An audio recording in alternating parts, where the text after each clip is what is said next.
चलिए कमरे एक minute let me finish with it. एक minute let me finish with this. You have to introduce Rakesh Prabhu. Okay. One or two sentences you know me over here, and this is brief one. Okay. It will be in the middle of the program, but somewhere after half an hour, 20 minutes, there will be lamp lighting ceremony.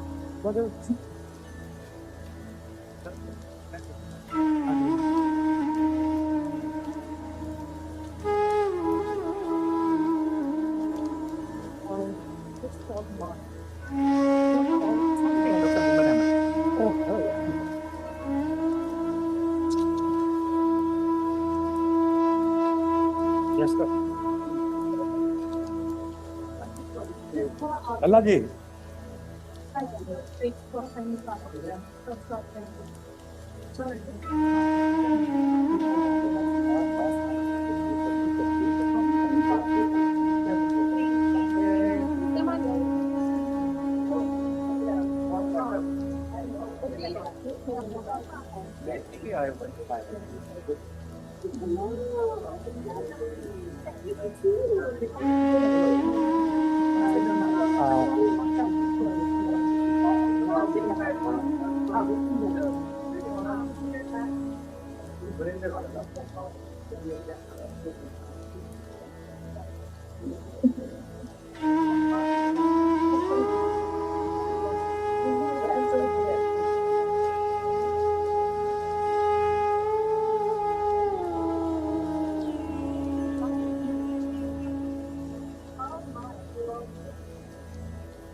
हाय नमस्कार नमस्कार confirm नहीं करा बच्चों कि आपकी seat लेते हैं आप मैंने कहा आपके फोटो आप ना कोशिश करोगा कितने बजे आओगे वगैरह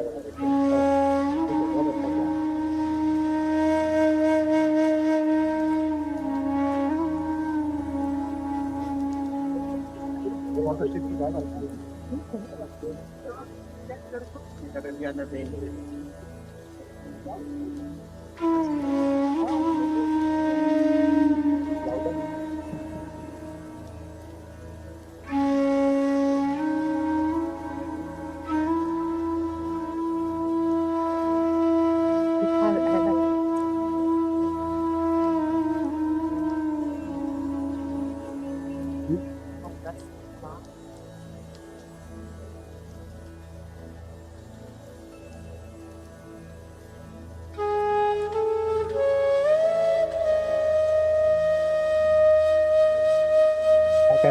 वो रेडी है वो कोई दिक्कत नहीं और किया टेस्ट किया हाँ टेस्ट तो करें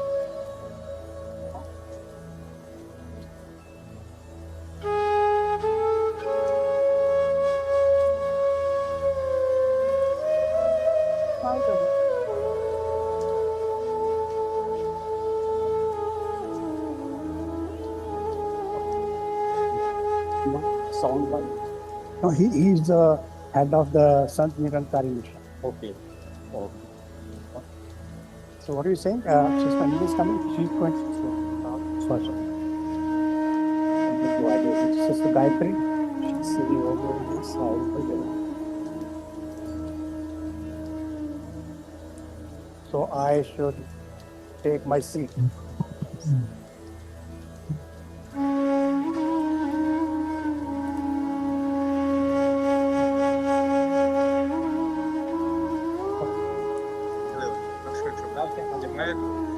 बस 2 मिनट और पहुंच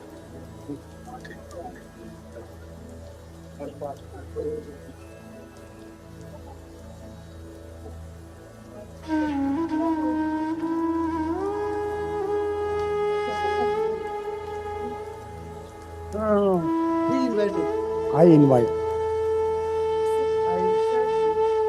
no not yet no I'm not yet allocated I have not yet allocated the seats I'm a presenter I so I, you know that's a good thing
Shanti. Om Shanti. Good afternoon to everyone. And a warm and hearty welcome to each and every one of you for joining us this afternoon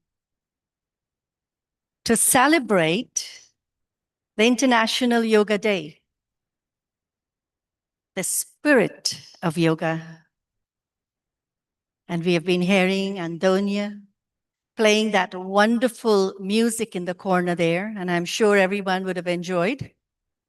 And so let's give Andonia a round of applause. We are going to hear more about Andonia and her music. But we are very, very happy to have all of you joining us today at Global Harmony House. When our Parveen Bai came up with this topic of spirit of yoga, that was his suggestion, the spirit of yoga.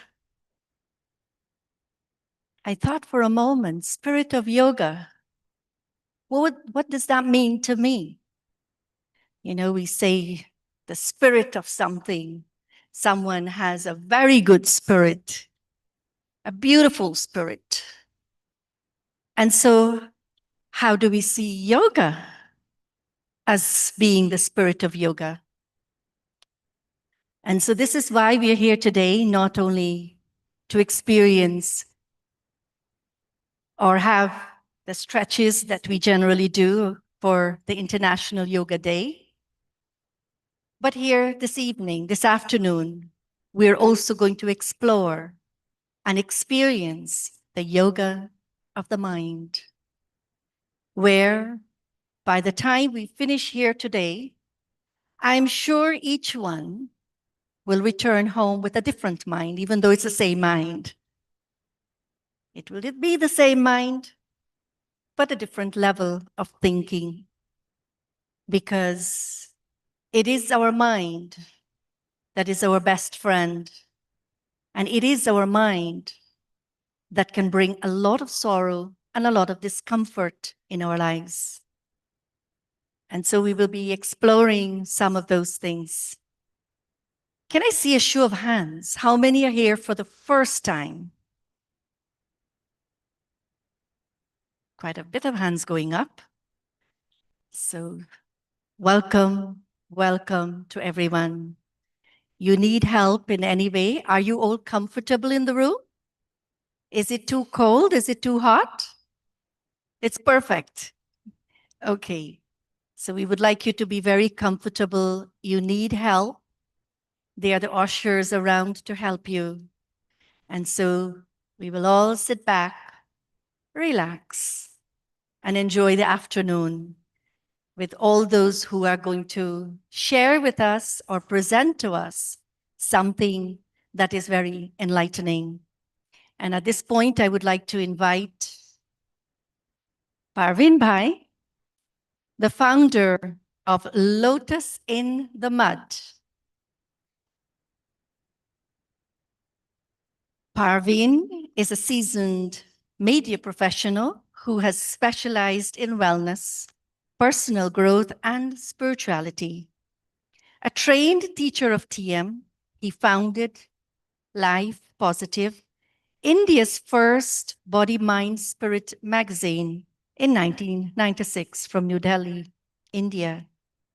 He has also worked in senior capacities at India Today, called the Time Magazine of India, and DNA, Daily News and Analysis in Mumbai.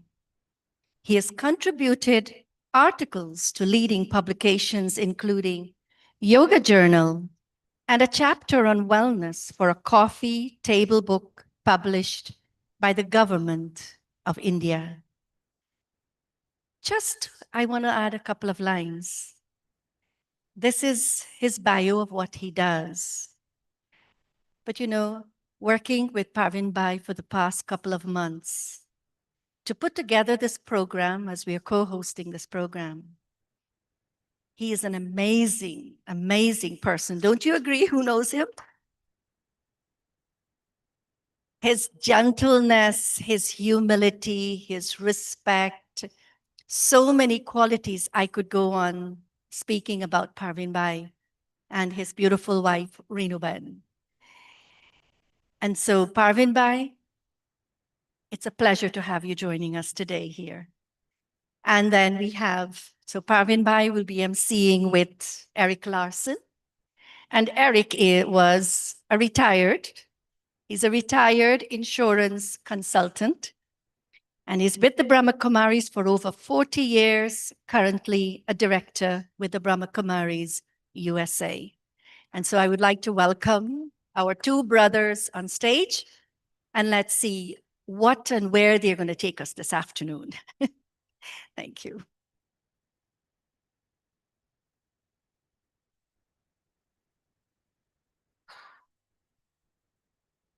Thank you, Sister Anjani. She's the hostess tonight. And Parveen Bhai and I are going to do our best to guide you all through the International Day of Yoga celebration. And there are a lot of moving parts. There are a lot of individuals who deserve great respect in here. But Parveen Bhai is going to share at the beginning and give us a little send-off into a glorious afternoon. Thanks all for coming, and congratulations on parking.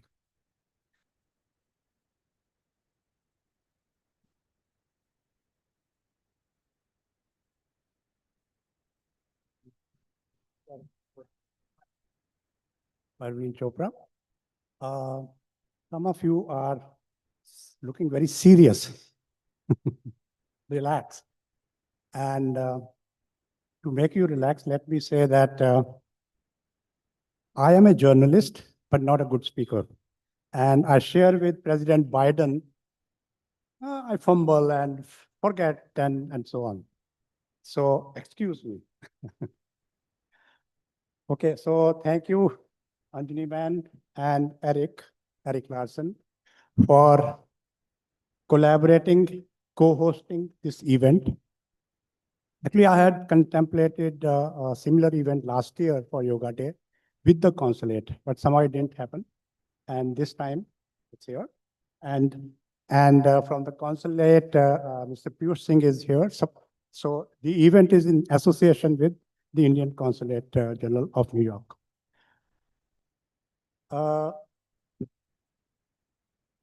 Most of you may know, some may not, that International Day of Yoga was instituted by the United Nations in 2014.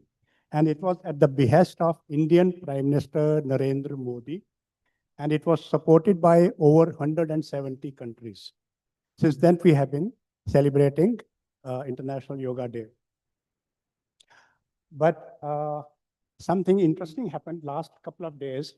You see in this flyer, it says the spirit of yoga. And you don't see anybody doing physical yoga. But still some people called me and asked me whether they should bring yoga mats. Which means that the yoga, Anjali, Aditi Rana, she asked me also, a yoga teacher. So, which means that yoga in the world has got synonymous with yogasanas. But yogasanas are only one part of yoga. And Mr. Eddie Stern is here. He'll speak more about that. He's a yoga instructor, and he founded Ganesha Temple in Manhattan on Broome Street. So yoga, okay, what I know about a little bit about Patanjali Yoga, which is also called Raja Yoga, but don't confuse that Raja Yoga with Brahma Kumaris Raja Yoga meditation, which is different. Patanjali's Raja Yoga has the 8 limbs: Yam, Niyam, Asan, Pranayam, Pratyahar, Dharana, Dhyan, and Samadhi. Asan is only one part of that. And maybe in Yoga Shastra, there's only one sentence saying Sthiram Sukham Asanam, which is when you're stable and comfortable, that is a good enough asana. So yoga has much higher teaches, spiritual, meditational, and so on. So today's event is to highlight those other parts.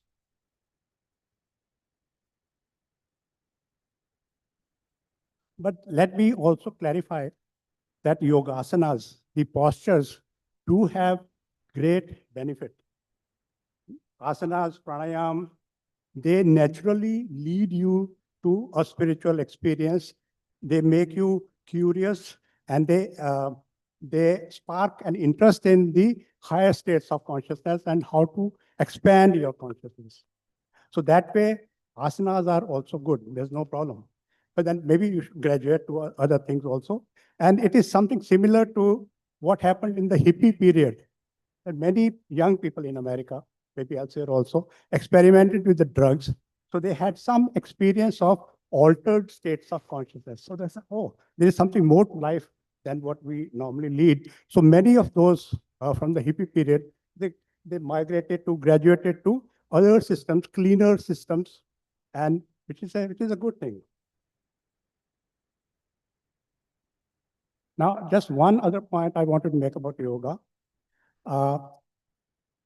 There is some controversy, at least some Indians and some Hindus. They say that, oh, yoga has been appropriated by the Westerners, yoga teachers, white, maybe white women, whatever. And so to an extent, it is true. But then at least the only thing I will add is that they should appreciate, they should recognize, attribute also that yoga originated in India. But I read somewhere that Deepak Chopra said that it's okay, relax, cool. Yoga is as universal. Maybe it originated in India, Indian sages and rishis, they formulated it. But it is for the, just like any medical advancements, scientific advancements, who makes, in which country, but they are for the good of everybody. So yoga is good for everybody, and yoga is India's gift to the world. So let everybody enjoy it. Thank you. So next, we're going to play a short video for Lotus in the Mud that I started 3 years ago, and then I'll talk a little bit more.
Namaste and welcome. ALotusinthemud.com is free, conscious living web magazine that has experienced phenomenal growth since its inception in 2022. Lotus WebMag sources its content from the latest scientific understanding, as well as Indian traditions, to guide us in being fully productive and successful while staying centered. Lotus is already clocking tens of thousands of page views every month. Our free newsletter is read by thousands via email and WhatsApp. We participated in the Parliament of the World Religious in Chicago 2023 and have organized events in New York. Praveen Chopra, who has specialized in wellness, personal growth, and spirituality. Lotus in the Mud signifies that we may get up in problems and suffering as a result, but like the radiant flower, we have the capability to emerge in a full bloom state in our body, mind, and spirit. The Lotus magazine is published by the American Center for Wellness and Spirituality. Lotus has already published over 750 original, in-depth articles.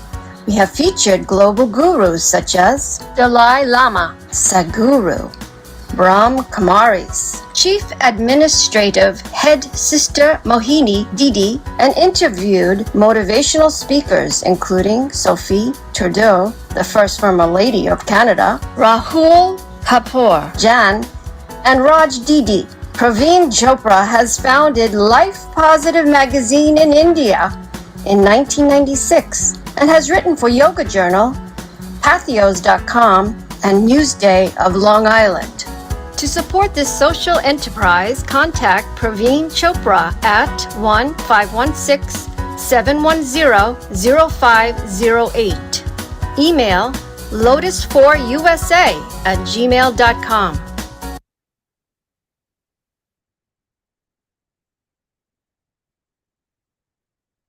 That video was created by Kripa Ranjan Prasad. He is the photographer today, cameraman today. And the narration was given by his wife and Mohini. So video created by Kripa Ranjan Prasad. And narration by his wife and he's sitting somewhere. Okay, on the video, you saw my name being highlighted, but it's not a one-man show. A Lotus in the Mud, we have a full-fledged, not full-fledged, a small team in India, about 4 or 5 people, editorial, marketing, and design, and the tech part. In America, Europe, and India, I have many advisors, voluntary advisors, and many, incidentally, Lotus is a not-for-profit magazine, online magazine, not-for-profit, but it has been supported so far by donors, mostly in America and mostly in tri-state area. Some of them are sitting here. Let me see, Mr. Mukund Padmanabhan. He is a very low-key guy, Mr. Mukund Padmanabhan, and Mr. Rashmin Master and his wife, Kalpana ji, and Mr. Bansali, Chandra Bansali, and his wife, Mr. Bhalla, and some other people. Oh, Mr. Rakesh Bhargava supported. He's going to speak about veganism today. He supported, and a couple of editors and my fellow professionals who have been very helpful, publishing my ads and press releases and so on. Professor Saluja is sitting there, Mr. Kamlesh Mehta. I worked for the South Asian Times that he's the publisher of. So you saw what the magazine is about, but one thing about its philosophy or its purpose. I started a Lotus in the Mud soon after COVID. COVID hit everybody, and it hit me also, that what should I be doing with my life? And then I thought, what is my special talent? What is my special interest? And then I came up with that I should be, because I did something similar in India, Life Positive magazine I published from India. So this is something I can do, and I thought I'll do, and started it as a digital magazine. And the litmus test for anything we publish on this magazine is that it should be helpful, useful to the reader in some way, not just discussion, not empty discussion. And that anything we publish, people should be able to use to improve their physical and mental health and grow spiritually and in personal growth. I confess I am Indian. I'm Hindu by birth. So I know the Indian traditions better, well, which means Hinduism, Buddhism, Sikhism, only one here in this audience. So Hinduism, Buddhism, Jainism, Sikhism, just a couple of Jains here, I know. And then we try to tap whatever good we can from other traditions also. like Mahatma Gandhi said that let the winds of goodness come to my house from any side. Arvind Vohra is a Gandhi. And then because I've been a journalist all my life, so we are not going for superstitious stuff. Anything we publish has to be evidence-based, science-based, as far as possible, rational thing. And then science also has advanced to a stage where many of these things we talked about, we didn't know how they work. Now we can understand how they work. Now, some details about Lotus in the mud, you will get, when you go out after the program, you'll get a coffee mug, and there is a pamphlet flyer inserted in that. So you'll get that after the program in the foyer. Thank you very much.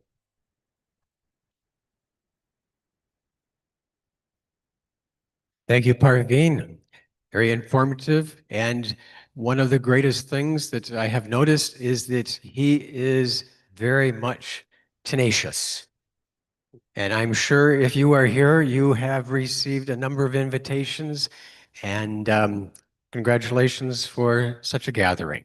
It is my task now to let you know where you're at and who you might be with. And so we're going to show you a little introduction, I believe, of the Brahma Kumaris in the United States. And words are going to be said from there, and so I don't have to say so many, so I hope that's okay, and I hope I don't step on you when I step off the stage, so we can do the United States.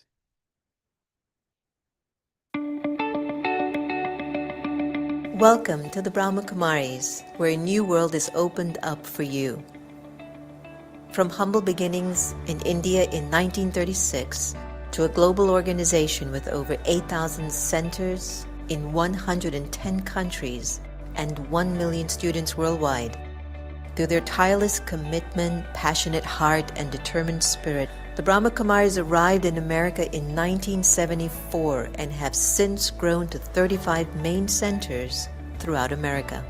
There are also 2 residential retreat centers, Peace Village, located in upstate New York, and Anubhuti, located in Novato, California.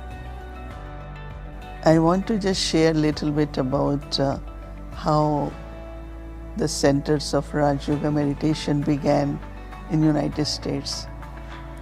Actually, I was in Caribbean islands and I got invitation from New York that we want to start something about meditation. And it was in 1978 I came here and we rented a very small apartment in Astoria. And from there, I found that a lot of people have interest. I realized that there is so much need, and from there onwards, then centers started in many other states. Our centers are safe spaces where you can explore the power of your inner world. The classes are conducted in many, many homes, many cities, all over across the United States. A lot of people, they learn meditation, they use it, that meditation, at their workplace, in their family, and also I find that children, young adults, because they are so much into like what really is the life about. The Brahma Kumaris are dedicated to personal and global transformation through the study and spiritual practice of Raj Yoga meditation. And at the heart of our teaching is the belief that the pathway to peace and happiness is to remember our original nature as spiritual beings connected to the One Source. In 1981, the organization received recognition as an international non-governmental organization affiliated with the United Nations and accredited with general consultative status with the Economic and Social Council. From organizing large-scale global initiatives to local community programs, the Brahma Kumaris has a tradition of service in every field that fosters spiritual growth among individuals from all backgrounds, cultures, and walks of life. I hold on to this vision, the world of love, world of peace and harmony, world which is free from conflict and sorrow, where we can live as brothers, one family, children of common parents, one supreme divine power. This is your invitation to awaken and join us in creating a world of love, peace, and kindness. Om Shanti.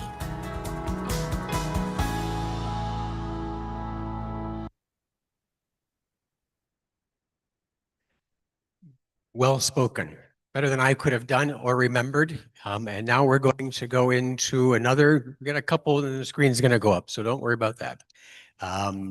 Now we are going to see something spectacular.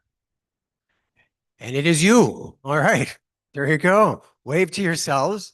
That's pretty good. Didn't realize that was coming up there. And I didn't know that I was going to be on there, but we're going to look for another video and let's see if this is the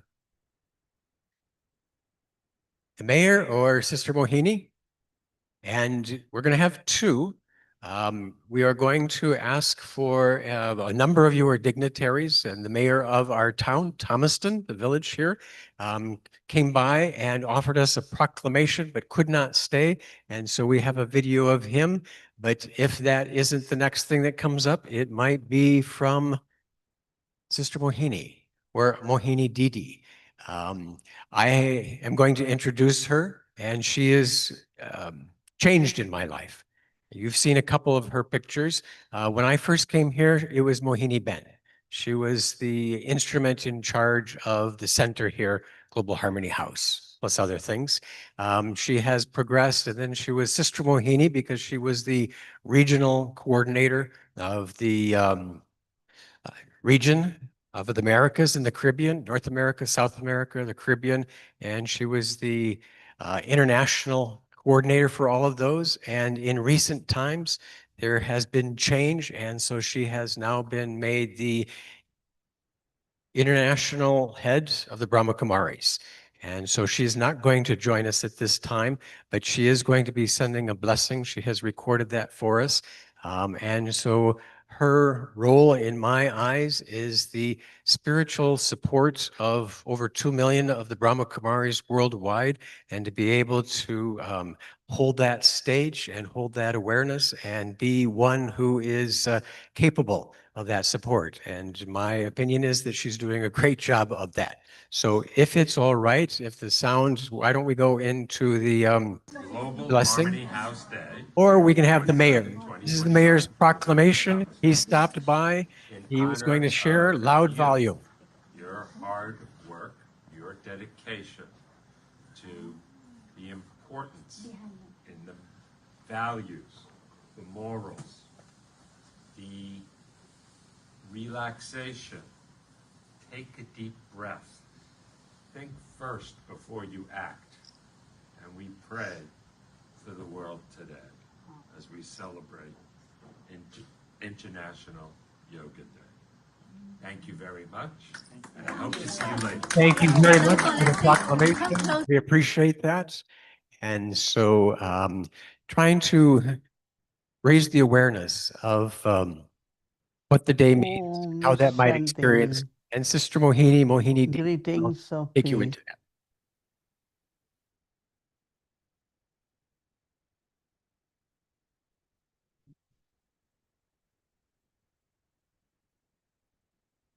Om Shanti.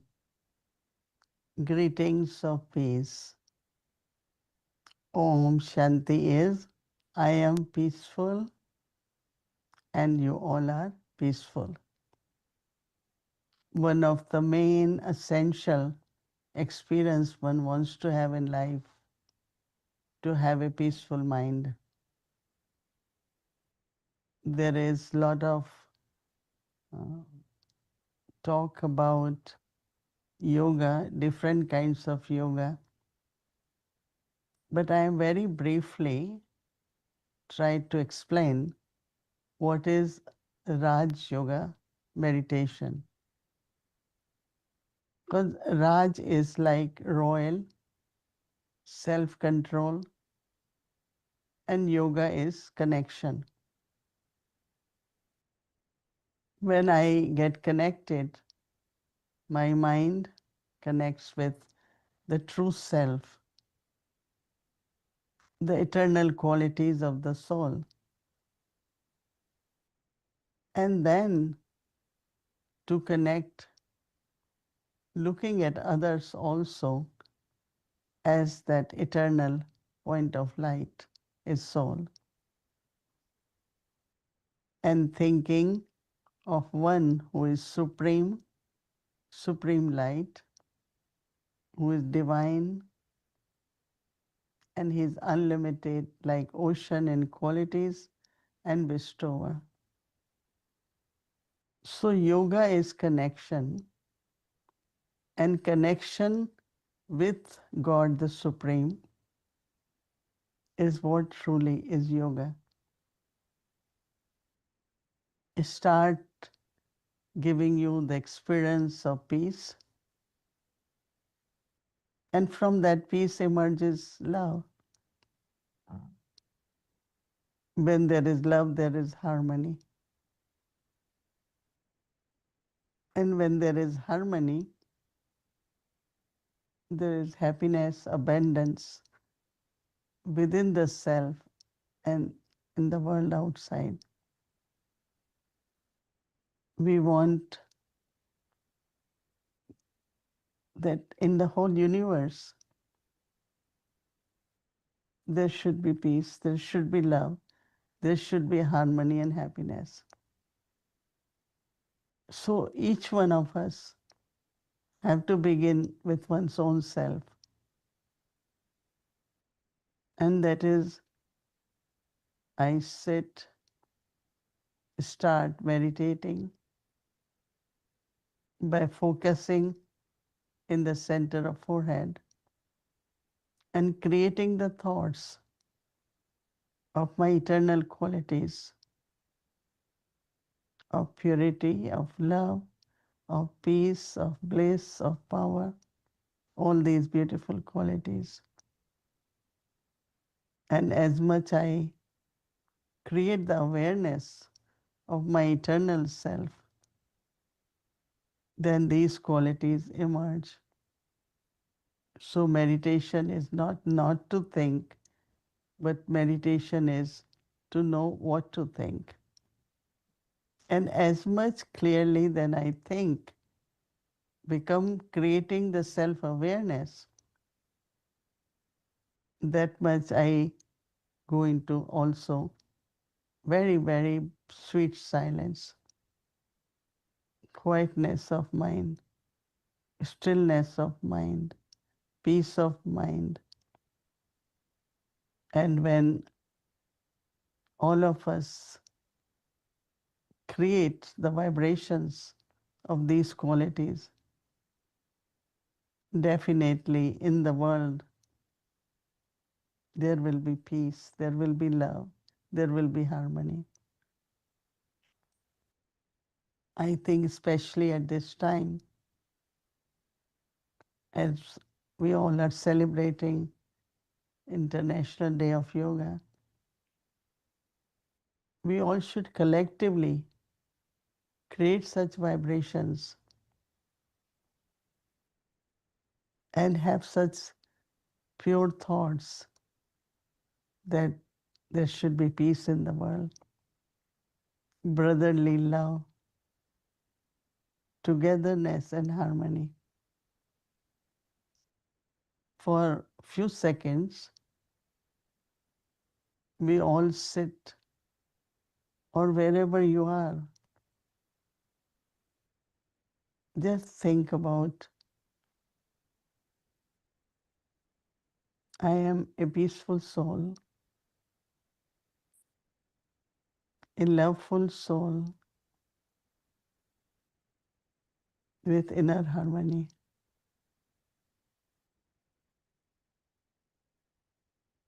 My creator, my guide,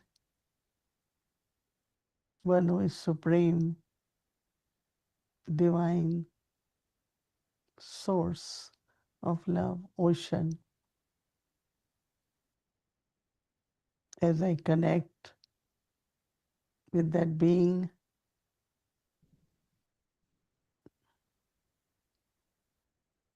as I experience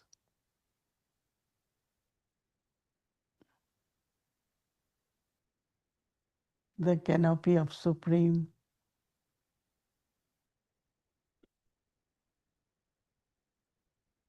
and I spread those vibrations for peace in the world, light of love ignited in the hearts,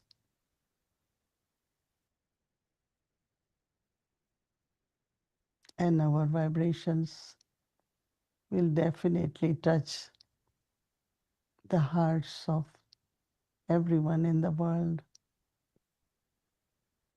so that we can have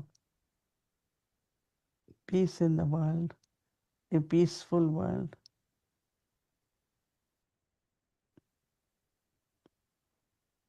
And a moment of silence.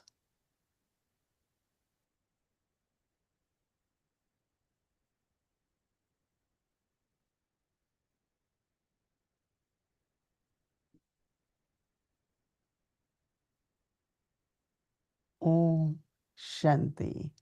Om Shanti. Om Shanti.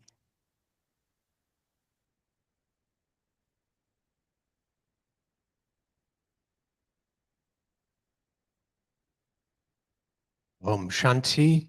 Thank you, Mohini Didi.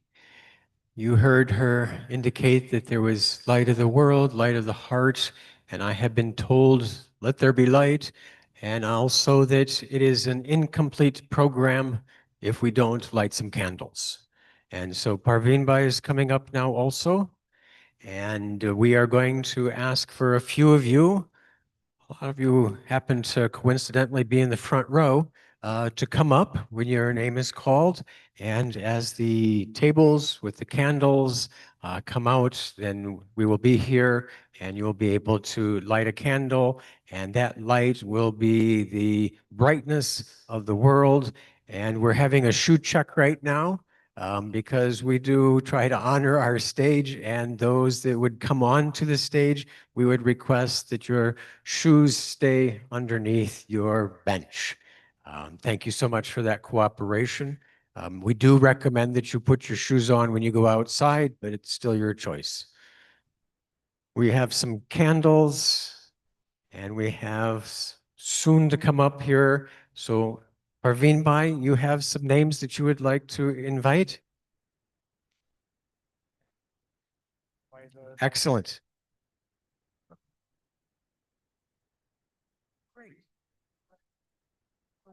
Yeah, we're in the town of North Hempstead, the village of Thomaston, but the front 6 feet is in the plaza. So we got a lot of people looking after us here, so thank you. So would you like to? We can invite. So just as a notice, but I would like to invite Sister Gayatri of the Brahma Kumaris. She was the official United Nations representative to join us. And Parveen Bhai, I'm going to give you a lesson. I had a very good speaker tell me one time that if you put the microphone on your chin, then when you speak, try it out now, they hear you very well. No, on your chin. This is not the microphone that we have been using.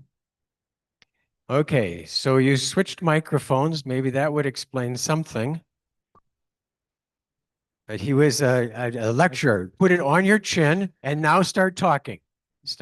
You can talk. Difficult. Very good. Excellent. It works every time. Free lessons, you know. We're going to do some yoga. We're going to do some public speaking. So in this. Mr. Piyush Singh, Consul for Press, Information and Culture. He is representing the Consul General who couldn't make it, Mr. Binaya Pradhan. So Mr. Piyush Singh. All right, very good. And I'm inviting also Sister Anjani, who is the coordinator of Global Harmony House, to join us. Next, Mr. Eddie Stern. Yeah, on your chin. Sorry. He's yoga instructor and founder of Broome Street Ganesha Temple in Manhattan. Oh, you said Eddie Stern? Okay. Thought that was mine, but that's okay. That's right. Go back down. I'm going to call you up. Mr. Paul Chatlani, and he is the head of Sant Nirankar mission. Is that correct? So come on up and have a seat. Have a stand. Mr. Arvind Vora is founder of Shanti Fund and chair of Long Island Multi-Faith Forum. Plus, he is the founder trustee of Lotus in the Mud. Me, myself, wife Renu, and Mr. Vora, these are the 3 trustees so far. More, we want more to join. Welcome, Arvind. And in addition, Dr. Farooq Khan, if you would come up. And he is a good friend, but is also the founder of the Interfaith Institute of Long Island. And also, if you're not feeling well, a physician. So we got you covered on so many ways. Mr. Kamlesh Mehta is the chairman, publisher of the South Asian Times. Somebody said he's much more diamond merchant and so on, but that's another thing. I know him as the publisher of South Asian Times. I worked with him for many, many years. And do I have a Dr. Sunita? She's not here. Okay. So Professor Indrajit Singh Saluja is publisher, editor of the Indian Panorama, and a good friend.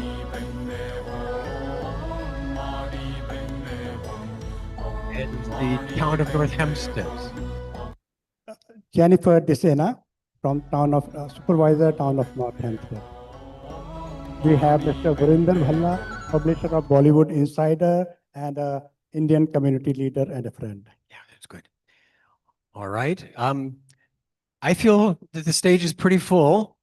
And so we did have some fire. There's a candle. And so did we have just one or two?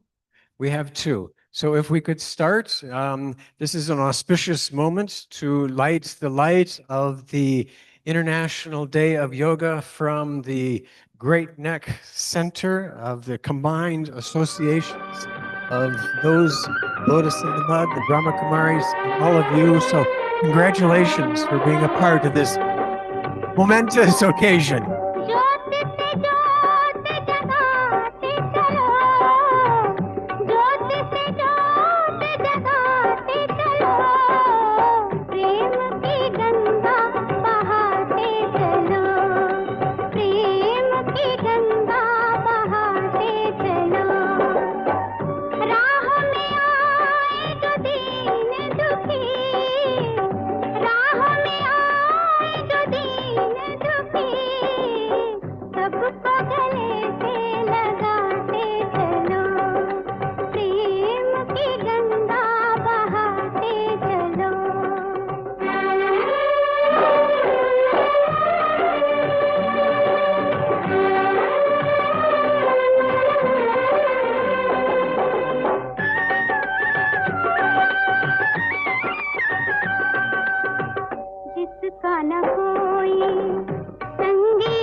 Bhargava, World Vegan Vision President of New York chapter.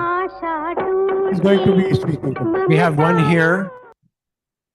We got some over there. Okay.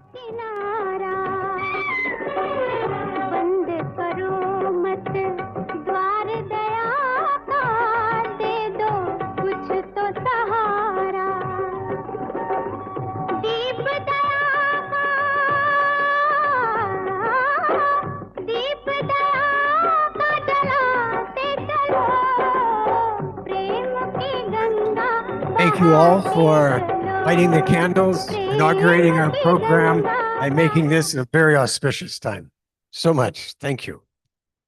Forever.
So as many of you know, last few days, there have been many International Day of Yoga celebrations, events, and the consulate is associated with many of them, just like with this event. And so the Consul General of New York could not make it today. His name is Mr. Binaya Srikanta Pradhan. To represent him and the consulate, Mr. Piyush Singh is here. I invite Professor Saluja, Indrajit Saluja, to say a few words. The consulate.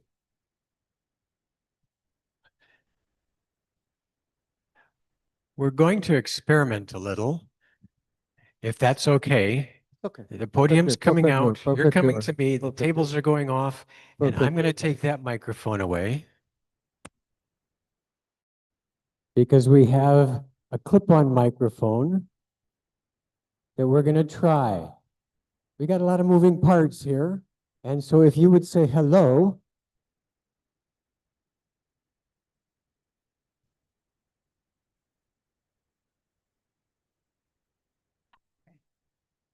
So far, so good. Okay. Ladies and gentlemen, is it on? Okay, we're going to try something else. You haven't been demoted, but I'm taking that back. Thank you. Ladies and gentlemen, what a wonderful afternoon here. I have been through a number of yoga sessions, and there are so many of them going on right now.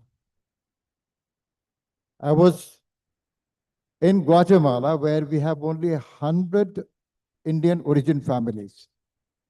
And our ambassador, Mr. Manoj Kumar Mohapatra, who was once the Deputy Consul General here, you all would be knowing, he managed to have more than 10,000 persons to do yoga on the 13th of June. So I'm just mentioning it because yoga has become so popular. Even those people in Guatemala, they were so enthusiastic about it. Now, Parveen was talking about a number of types of yoga. I would only just, mention in half a minute, this yoga that started more than 5,000 years ago, over the century, has evolved into many types of yoga. And Parveen was right that physical postures, asanas, are not the only form of yoga. Actually, if I look at that kind of a situation, I would say this is just the first pedestal. You have to go up and up to the level of the meditation, which our Rishi Munis indulged in. Having said that, I would only say that today in the West,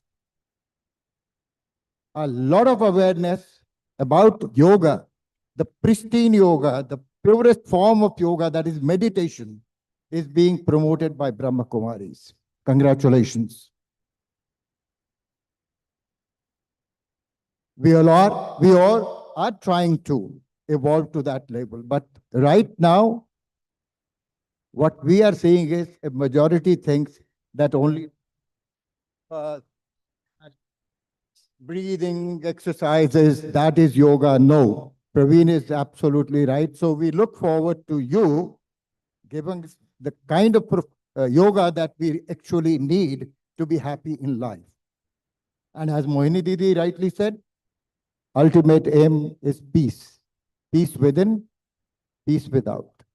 And peace can come only through love. That is the message that I get.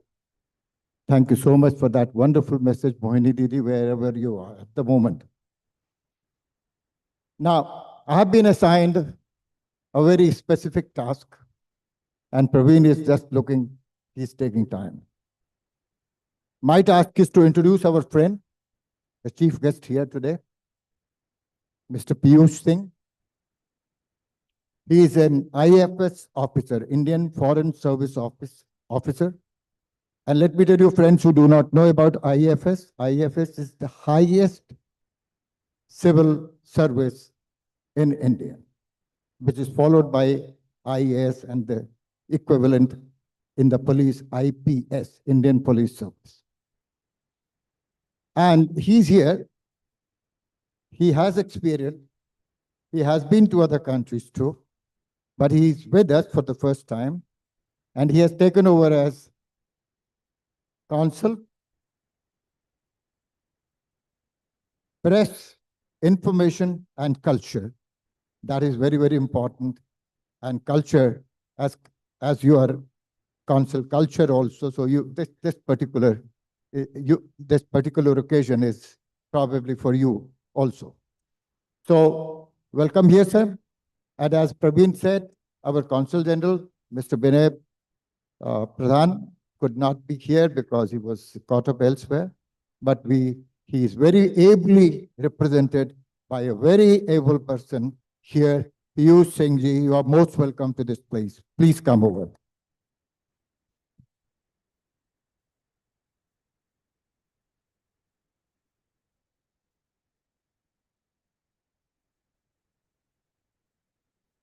Namaskar.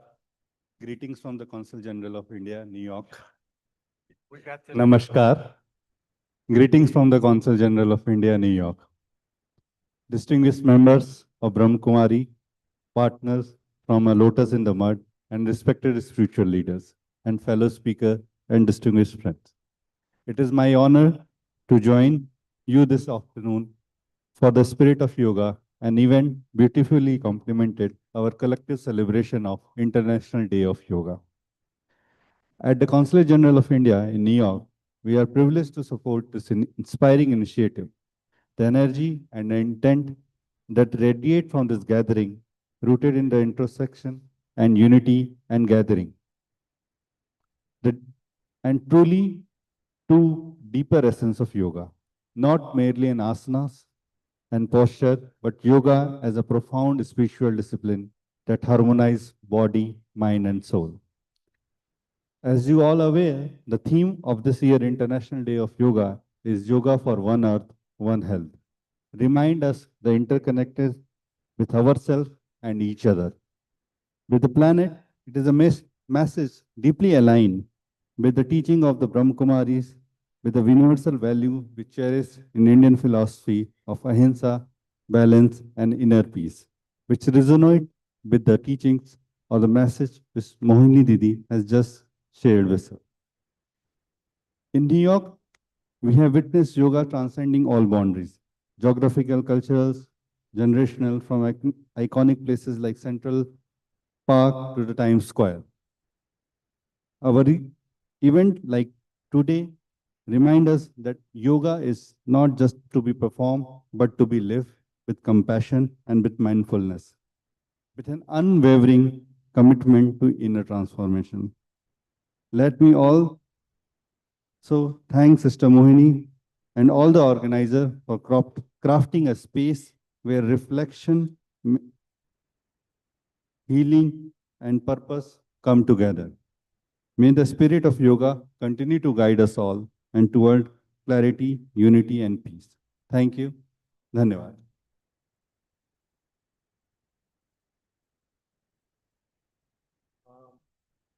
To thank Mr. Piyush Singh and the consulate, we have a small gift.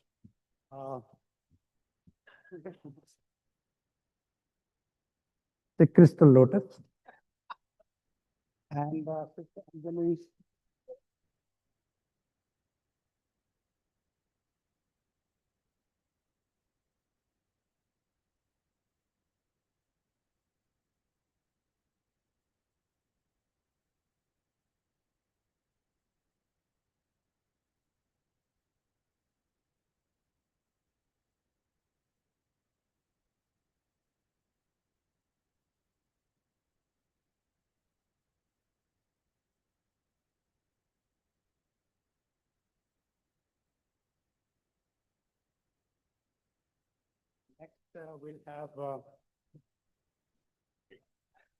next we'll have couple of words from Jennifer DeSena.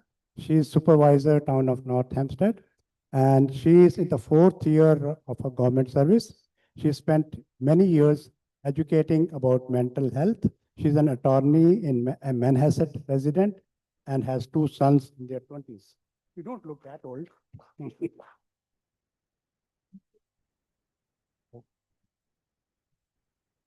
Good afternoon, everybody. I only have a few words of greeting.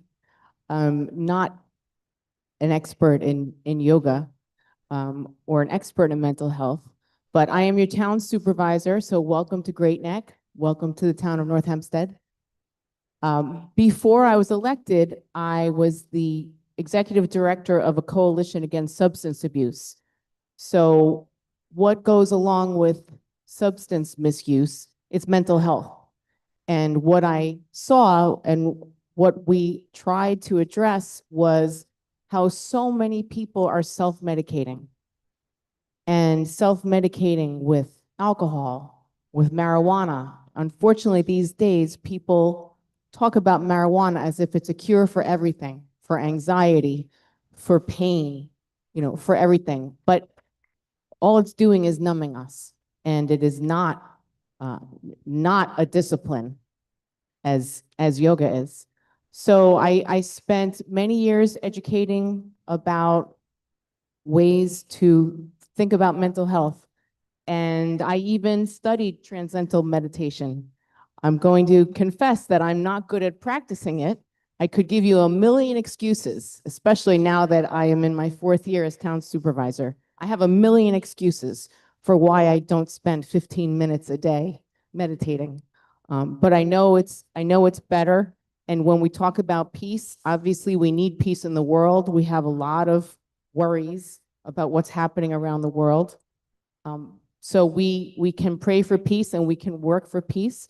But as we heard the wisdom before, peace within self is the first and most important thing. So I'm here to thank you, to thank the leaders here, to thank Parveen for inviting me, the leaders here for educating about yoga, about meditation. I did not commit to coming because I actually ran a triathlon this morning. Yes, right. A mini triathlon. It was a mini triathlon, but it was right over in Port Washington. And it was hard and I was very tired. But that exercise is so much better for mental and physical health than anything else I do in my job. So I knew right away that I felt better.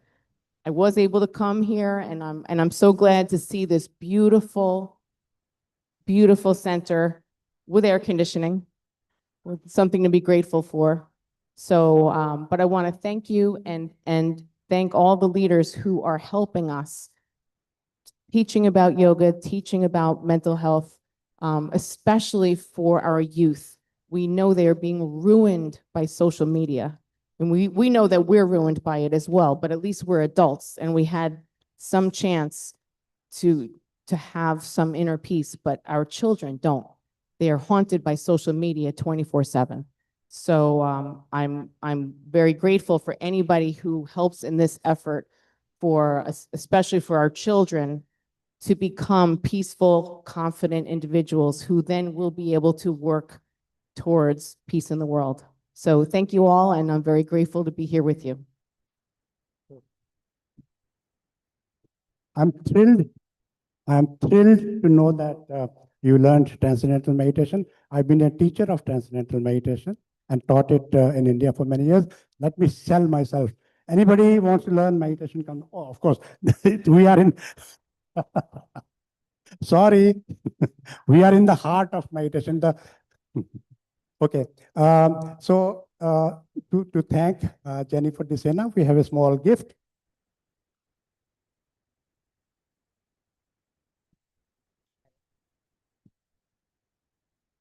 Where's my wife, Renu? Just wait. My wife, Renu.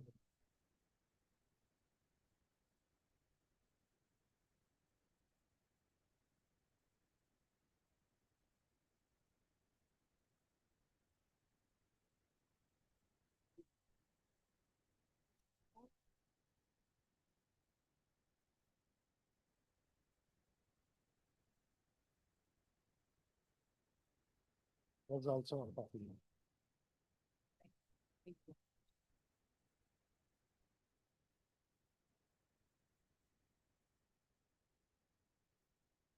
Now, another formality from New York State Senator, Senator Steve Rhodes.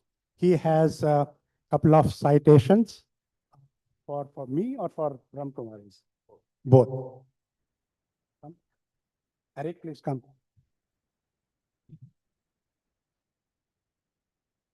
So there are no honorees today. We are the honorees. So one citation for Lotus in the Mud, one citation from Brahma Kumaris. Mr. Eric Larson will say. Hi, good afternoon, and peace be upon you. So it's wonderful to be here on behalf of New York State Senator Steve Rhodes. He couldn't be here because of another engagement. It's a wonderful evening, and the message of peace is very important for all of us. And I'm glad I'm here and to learn so much about yoga and the inner peace.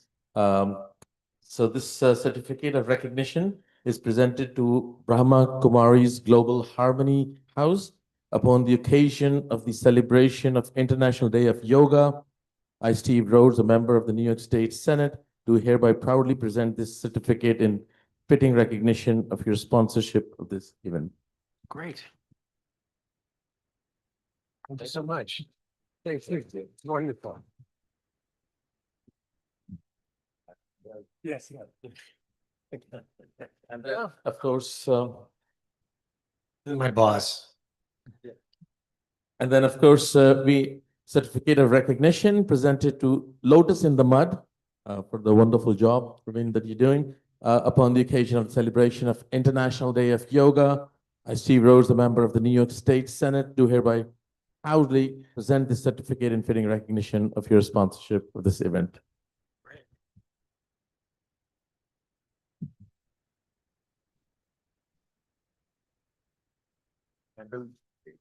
Thank you. This is yours.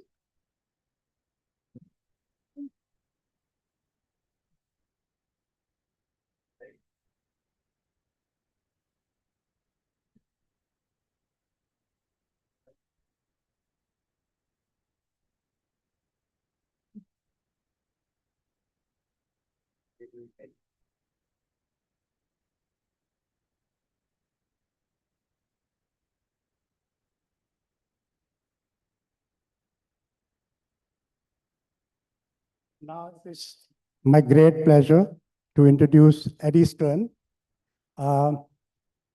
Friends, attention please, everybody. Please sit down. So he's as I said before, he's a yoga teacher, author, researcher, and he founded the Ganesha temple on Broome Street, right in the middle of Soho in Manhattan. And that actually intrigued me, and he will touch upon that. that yoga teacher, also starting a Ganesha temple, a Hindu temple. So he has a background of over 35 years in yoga, science, health, and education. So along the way, he developed a multidisciplinary approach to yoga. This has led him to publish scientific research on yoga in fields including heart disease and education. And he created the breathing app and a physiology course. So this is interesting. He developed a physiology course for NYU London School of Engineering students. And he has authored a couple of books on breathing and alongside his passion for yoga, Eddie designs a line of clothing, wearing very nice suit today. And he collaborates with iconic designers and is an avid lover of punk rock that fits in with Soho. Please. Ryan, bye. We'll try this one. Let's this one. Yeah, please.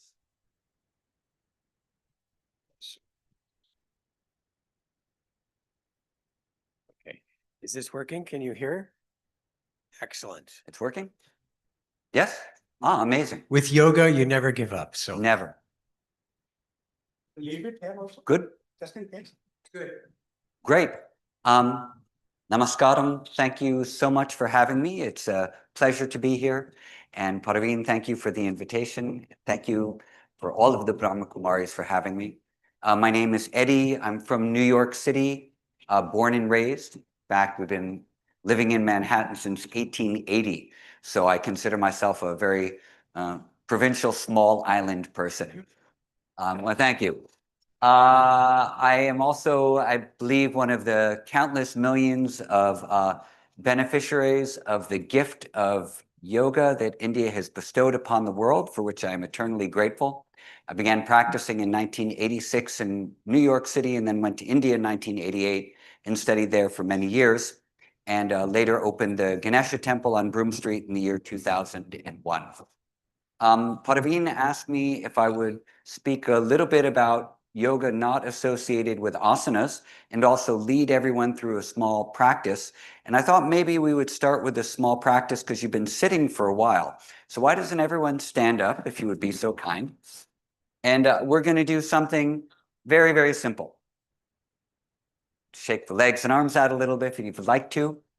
So we're going to do a practice which is popular in South India, and this is called the Brahma Mudra. And I thought the Brahma Mudra would be fitting today since we are with the Brahma Kumaris. So it's very simple. You're going to keep your feet a little bit apart. And just for a moment, please place your hands on your belly. And inhale and feel your belly move into your hands as you breathe in. And as you breathe out, feel the belly coming in a little. And we'll breathe through the nose. We'll inhale, the belly will come a little bit out. And we'll exhale, the belly will come a little in. Great. Rest your hands down by your sides. So what we're going to do is very simple. We're going to look to the right a little bit, and we're going to inhale. And then we'll exhale, bring the head back to center. We'll inhale and look a little to the left. Exhale, slowly bring the head back to center. And then we're going to inhale and look up towards the ceiling. Exhale the head back to the center. Inhale, look down towards the floor. Exhale, lift the head back up towards the center. So these are the 4 movements we're going to make. Everyone can handle that, right? No problem? Koi baat nahi? Sab theek hai? Good. Now we're going to add some vocalization, bija mantras. So when we look to the right, we're going to bring our head back to the center and we're going to chant the akara, the sound of ah. When we look to the left and bring our head back, we're going to chant the ukara, the sound of u. When we bring the head back, we're going to chant the makara, sound of like a hum. And when we bring our head back up, we're going to chant the sound of om. Okay? Super simple. So inhale, turn your head to the right. And then along with me, we're going to go ah.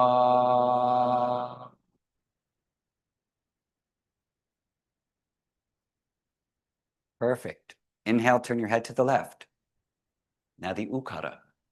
Ooh.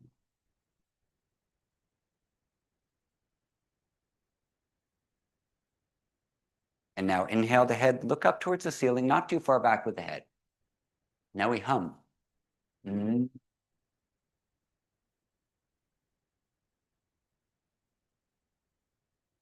And now the chin down as we inhale.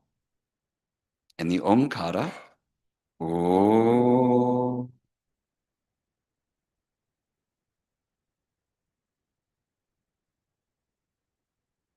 Try that one more time.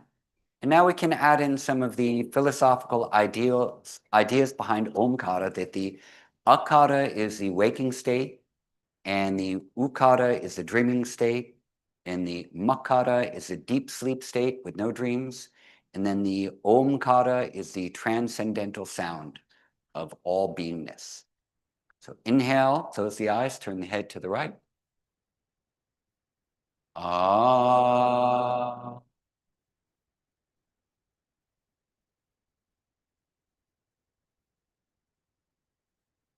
Inhale the head to the left. Ukara. Ooh.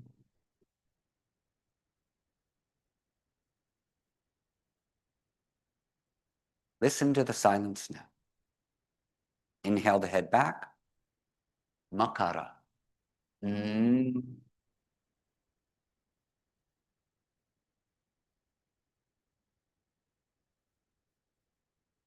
Inhale the chin down. The Omkara. Oh.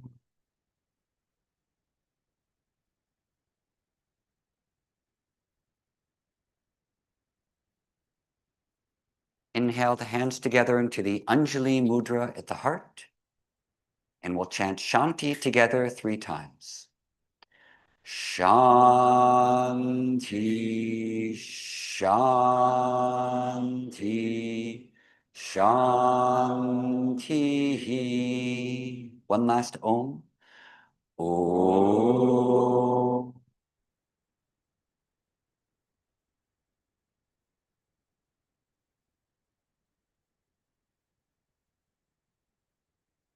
And now just open the palms, gaze into your open palms, feeling your awareness move back into the external world as you look in your hands.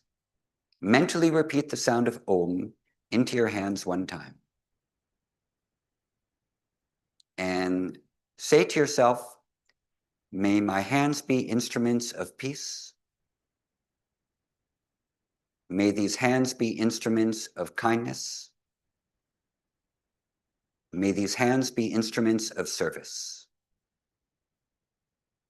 And then we close the palms with a small bow towards each other to conclude. Rising back up, we can come back down to sit. Thank you, sir. Thank you. So now you've all taken your seat. Of course, you all know what the word for seat is in Sanskrit, right? Asana. So, circling back to what Pradhan said earlier about what Patanjali had to say about asana, I'll speak about this for 5 minutes and then I will conclude. So there are 3 sutras on asanas. Sutra, of course, is a very important literary form in India. And the first thing that Patanjali says is stiram sukham asanam. The asana should be stira, should be stable, and it should be sukha, often translated as easeful or comfortable or pleasant. The word stira, as stability, is referring to a number of different things. Primarily, our effort of being present. So the word abhyasa is defined by Patanjali as tatra stito yatna abhyasaha. The effort, the yatnaha, which is called abhyasa, of being present, tatra stito, is the effort of presence is abhyasa. And so we see the word stito or stitaha in this definition of the effort of being present. We see the word stira occurring for asana. So to be present and stable, this is number 1. Next, sukha. The word ka means space. The word su, often translated as good, means to easily enter into.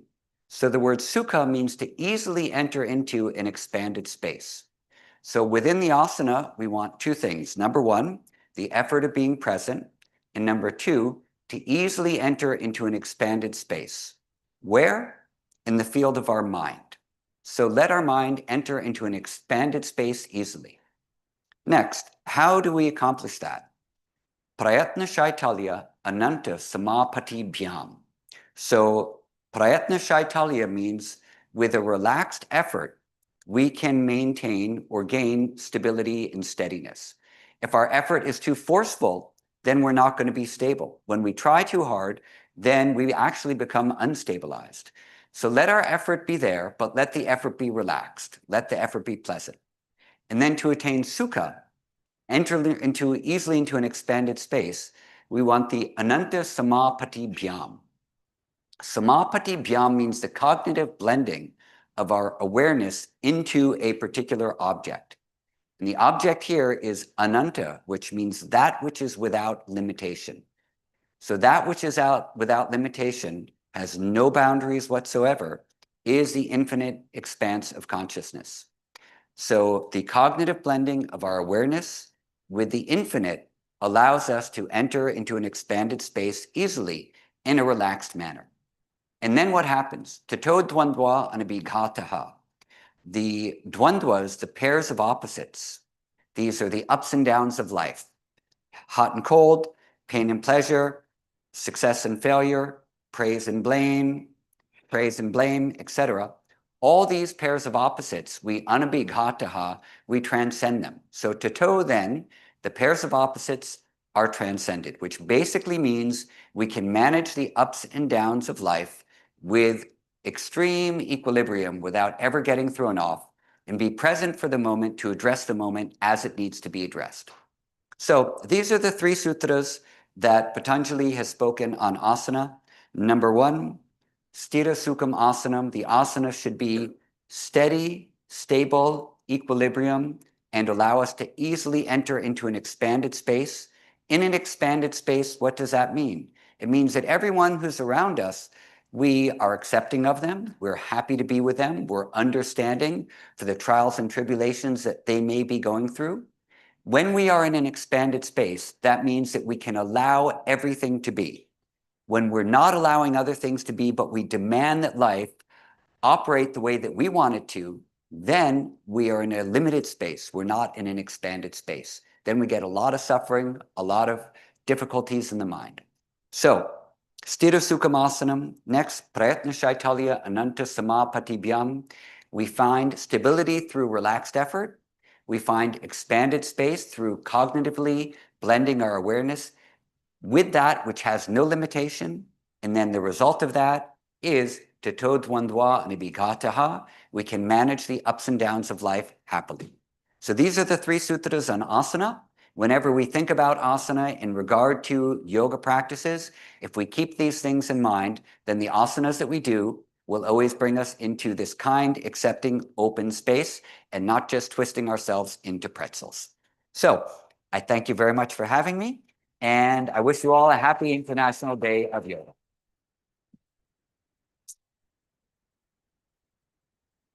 So, as a token of our appreciation. Did I say what you wanted me to say? He didn't say yes.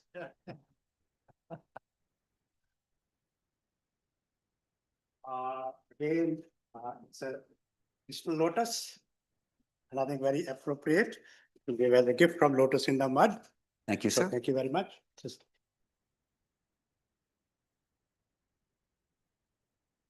is your sweet. I am peaceful soul and your blessing. Thank you so much. Obedience. Wow. Obedience. How do you like that? It's funny because my card says obedience. Oh. And I often say, if nothing else, I'm obedient. Thank you so much. Thank you for having me. It's a very interesting book. It's titled The Story of Immortality. Speak about it.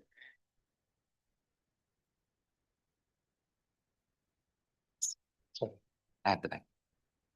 This is very precious to us because what you find in this book when you read it, it will tell you your own story. You will connect with this as though it's your personal story. Immortality, we all know. We have always been here and we will forever be here. And God as the supreme, the one who's always immortal. But it's a very, very beautiful book of the Brahma Kumaris. Thank you so much. I think it was compiled by Sister Mohini, Didi. It has many authors. Gayatri is one of them. Didi Mohini is one. Eric is one. And there are many others who put this together. So it's a study. And maybe Gayatri can shine a little bit light on it.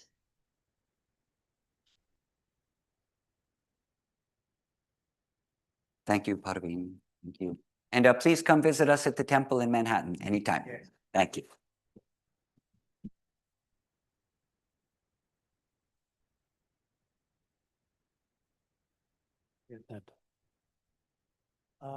Before we go on to the next item, we have three, I think they are the only saffron-clad Swamis here.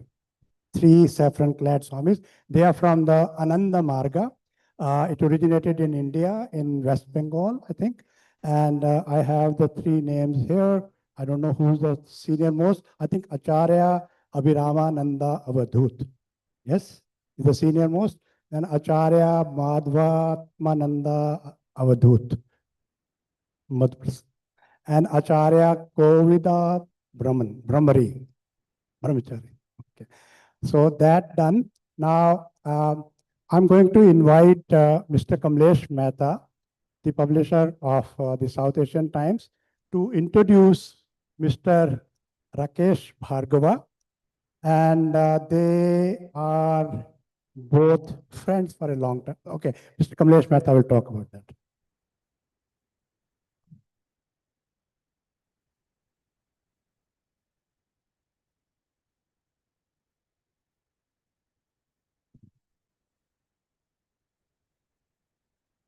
Thank you. Namaste, everyone. I have given the toughest job to introduce someone who doesn't need any introduction. But before I say something about my elder brother, my dear friend of Rakesh Bhargavaji, I want to say something about the yoga. In my opinion, of course, the yoga, what we have heard, is yoga. But in addition to what we do with all our focus, with all our dedication, that is also considered, in my opinion, yoga.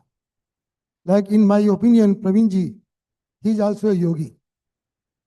He is the founding editor of the South Asian Times. And in last 18 years, we never missed, even during the COVID, one edition. It was printed, it was distributed, and it became the most consistent print newspaper because of people like Praveenji.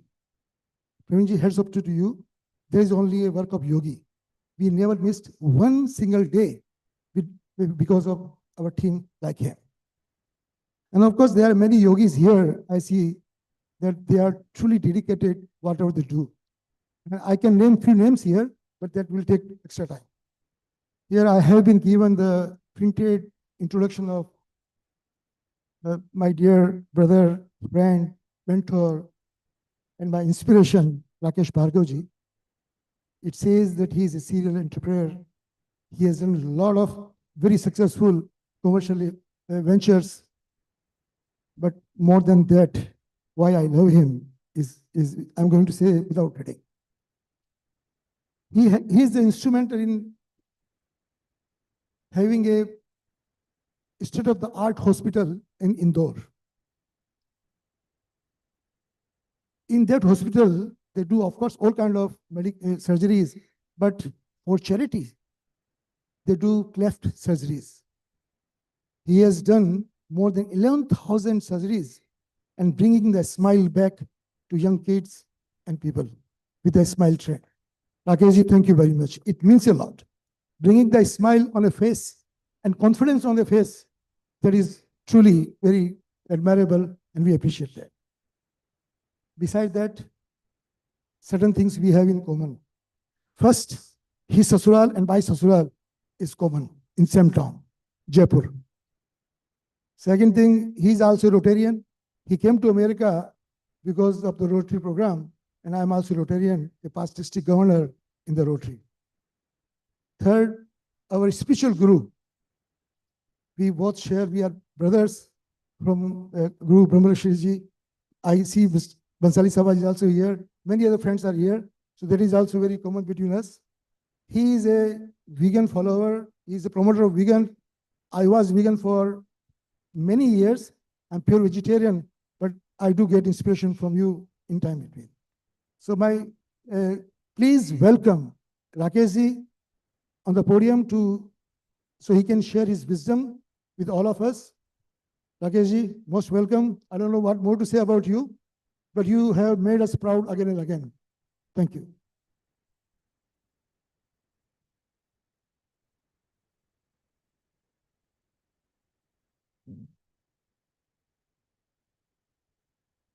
Thank you, Kamlesh, for such a wonderful introduction. Namaste, everyone, distinguished guest, and dedicated team at the Global Harmony House. My name is Rakesh Bhargav. I serve as a volunteer president of World Vegan Vision, a 33-year-old not-for-profit organization dedicated to promoting good health through vegan lifestyle. I also represent Yoga Life USA, which is affiliated with Yoga Institute in Santa Cruz, Mumbai, which was established in 1918, 107 years ago.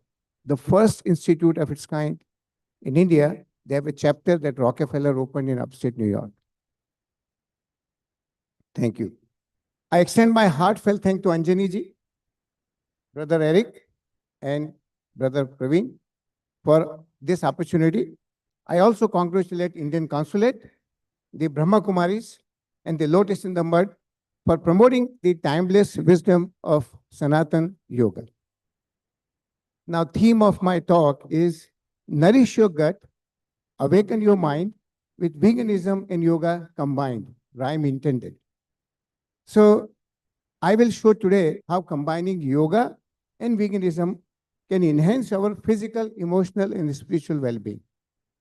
So there is an extraordinary connection between our mind and our gut. It's called gut-brain axis, a two-way communication faster than internet that functions primarily through vagus nerve in our body. With human body, we have 30 trillion cells, but we have 39 trillion, somebody said 100 million, 100 trillion microbes in our gut. So we are more bacteria or microbes than we are human.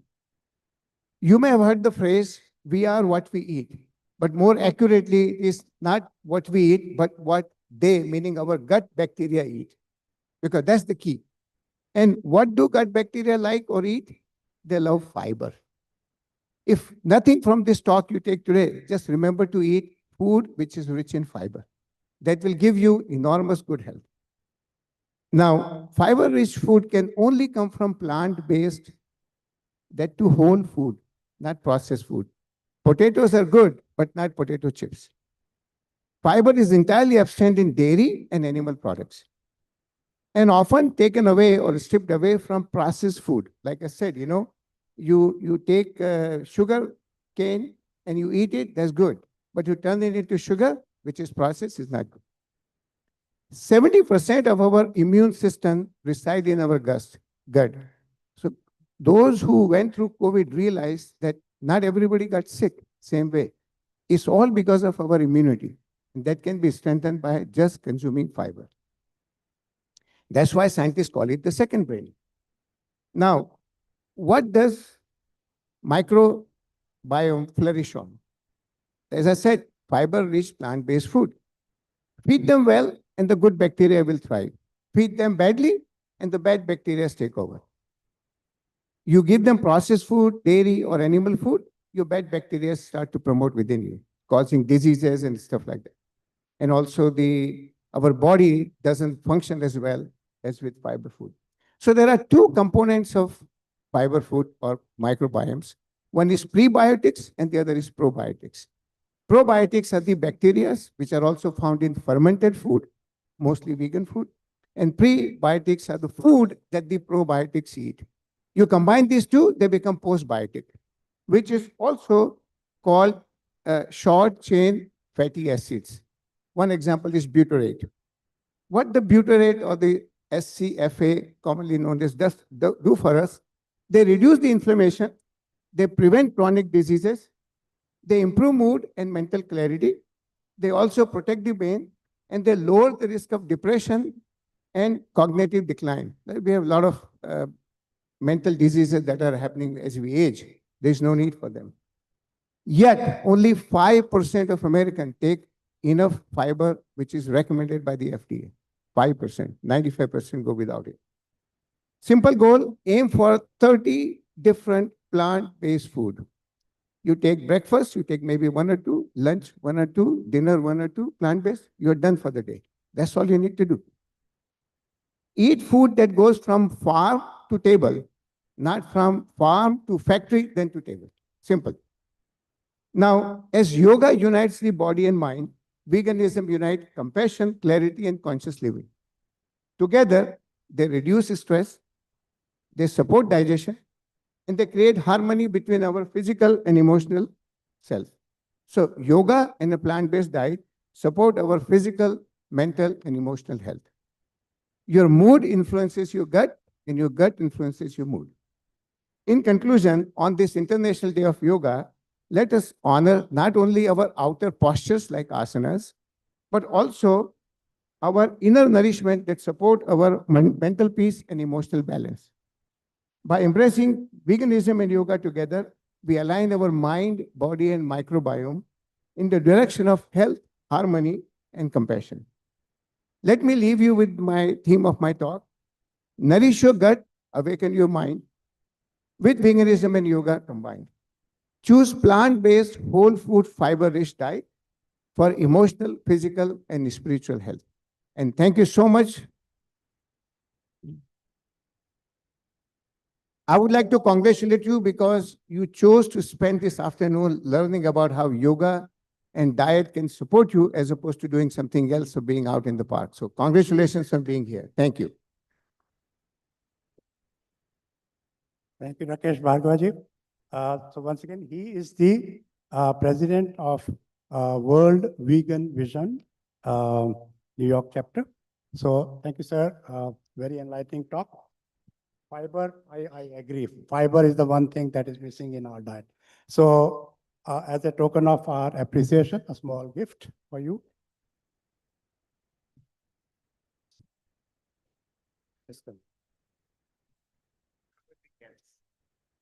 Very good.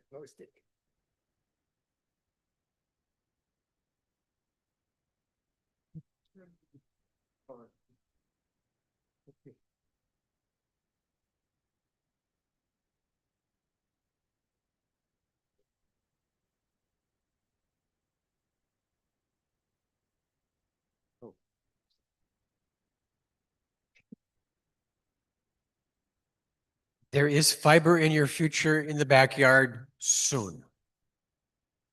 However, not right at this time. We've gone through a couple of different programs and iterations of this event. In our mind, we were almost near the end. In reality, we still have a few more things to go. And because you have had exercise, because you have so much appreciation already, I'm going to invite our sister Gayatri to join us, share a little of that before we have Adonis to play some of the sound bath and our final presentation of the yogi dance. So Sister Gayatri, if you would join. She is the representative for the Brahma Kumaris at the United Nations, has been there for a number of years. Sometimes people ask, what do the Brahma Kumaris do there? One of them is to bring a spiritual lens into the issues of the world. And there is no one in my mind better than that as Sister Gayatri. She has been a practitioner of the Raja Yoga meditation for over 50 years. Congratulations. and has been an expert in that. She's written some books. She's quite a presenter. She's organized conferences. And so it's a very, very special treat to have Sister Gayatri with us for this time to share with us about the spirit of yoga. Sister Gayatri.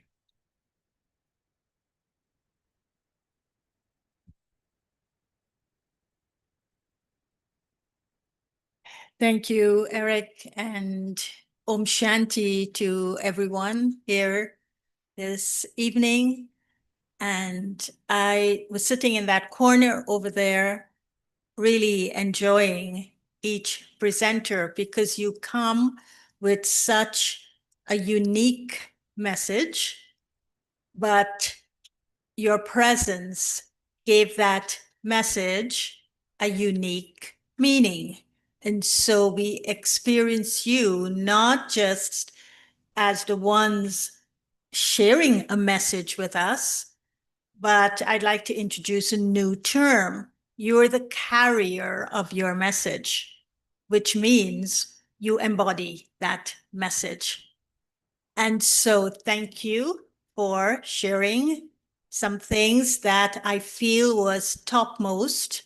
I do not know if it was topmost in the mind of Prime Minister Modi when he stood up in the General Assembly, and I think as a kind of a surprise, threw it out that there should be an International Day of Yoga.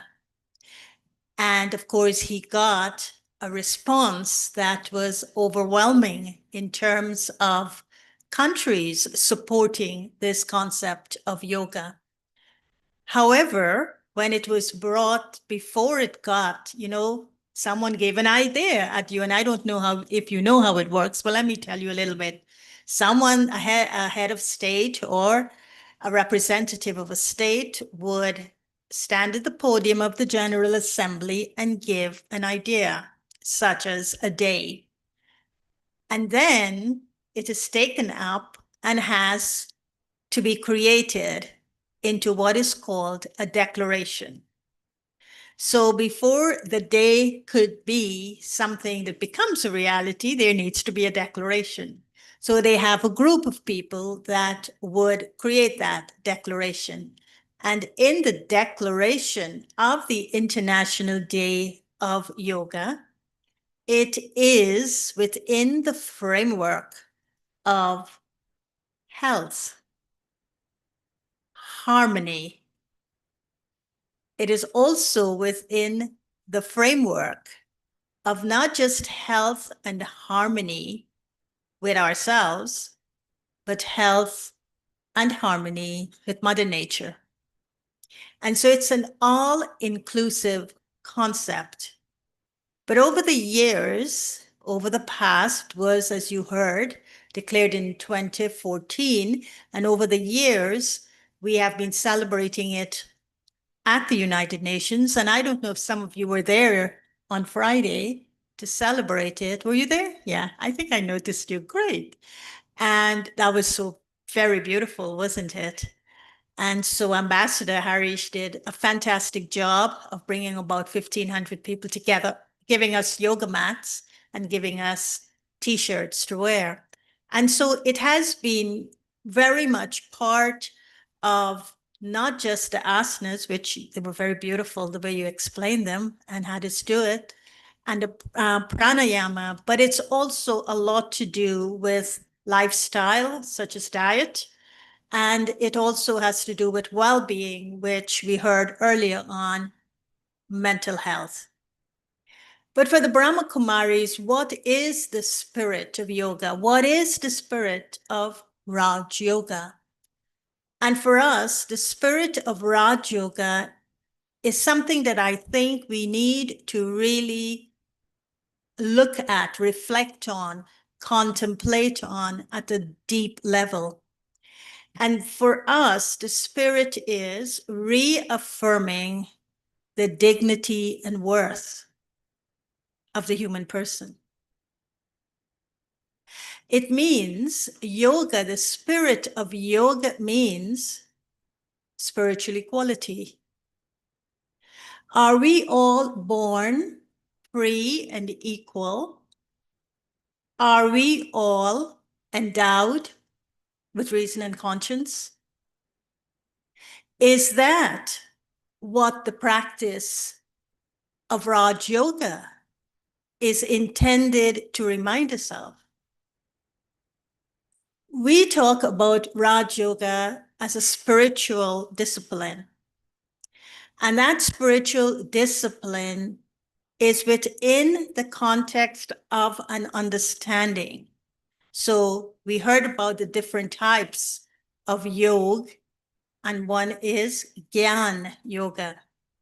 So the practice of Raj Yoga for us is based on universal truths, the teachings that are there to bring us back to what is called self-realization, the realization of who I am.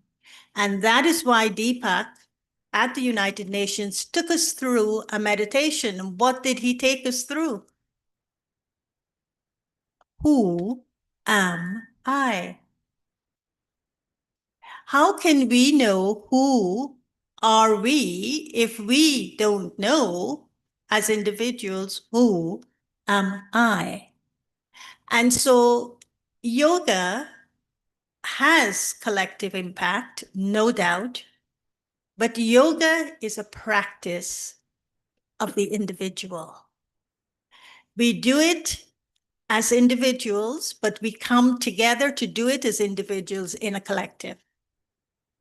And so when we come together to do it as individuals of a collective, it's got great impact.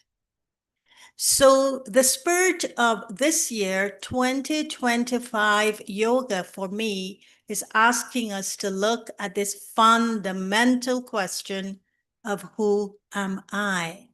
Because to the extent that I realize who am I, to that very extent, I'm going to see the other with that vision. And so yoga is a transformation for us of consciousness. So what is the consciousness I'm transferring? What is the consciousness? It's a crossover. I'm transferring from one consciousness to the other. But what are the essential transformations that are required within me?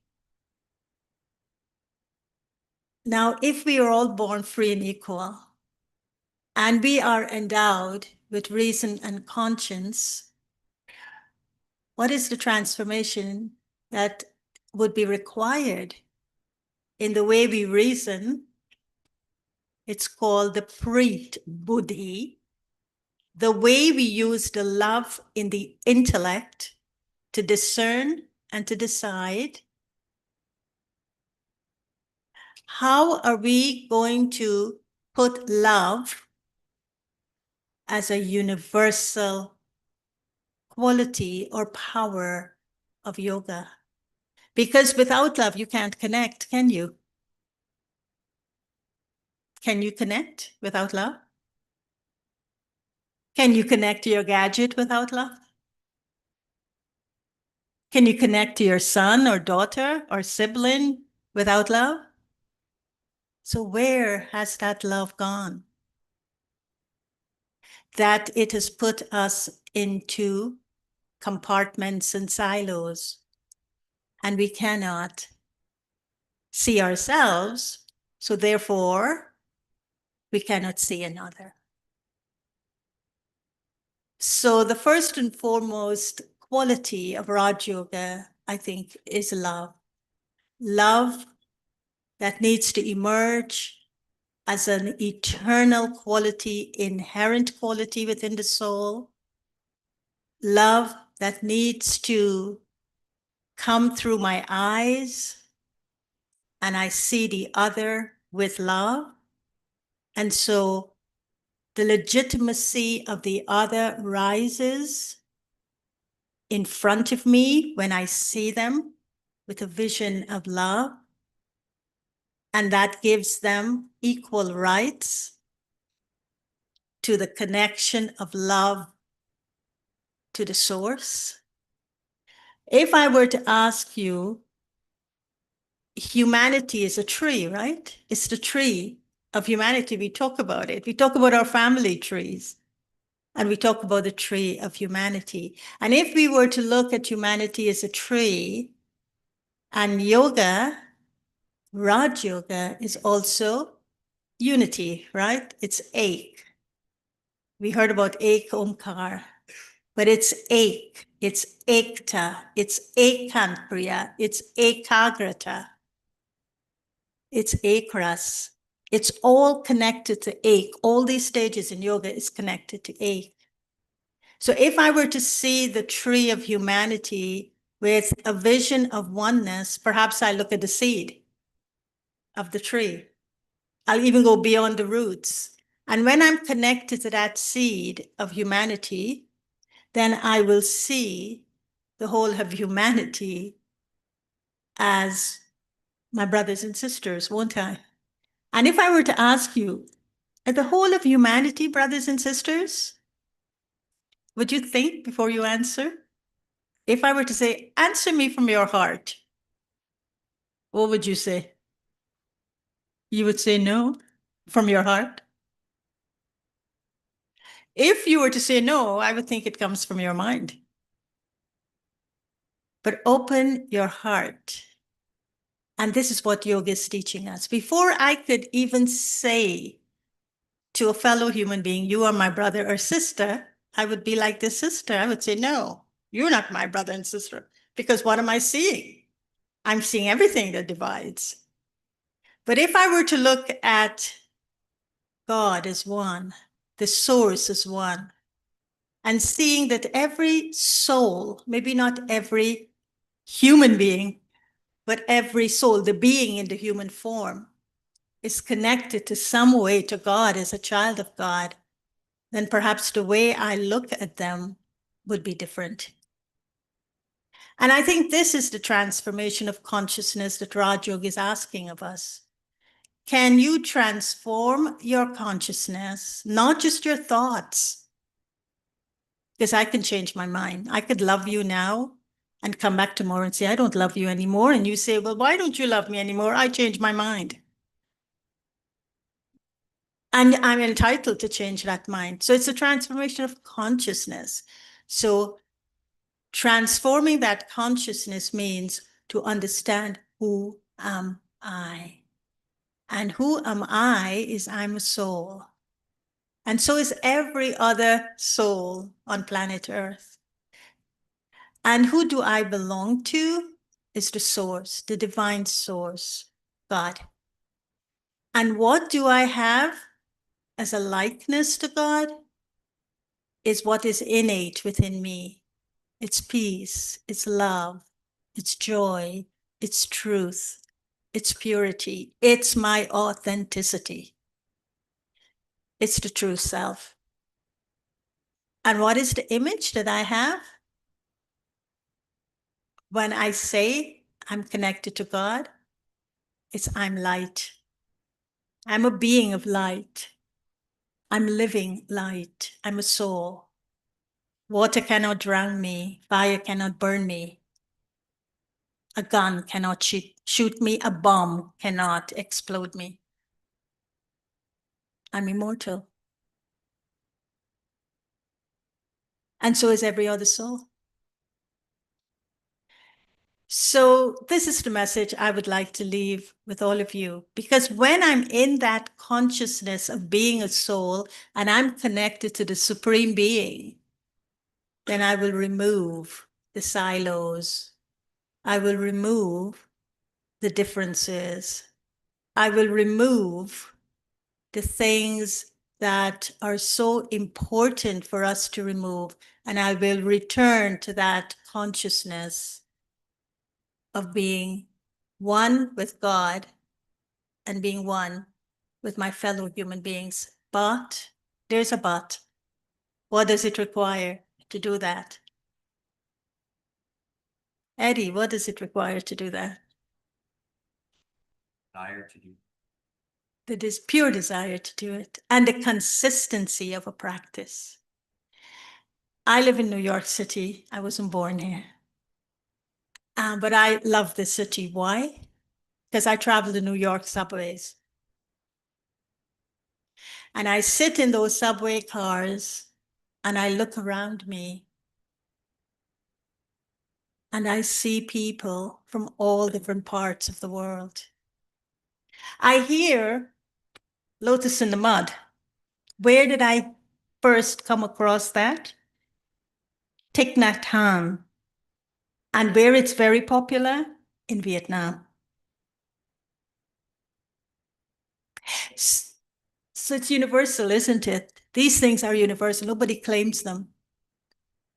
And so I live in Elmhurst, Queens. And do you know how many ethnicities exist in Elmhurst? Do you live in Elmhurst? You did? How many ethnicities, Dr. Sa?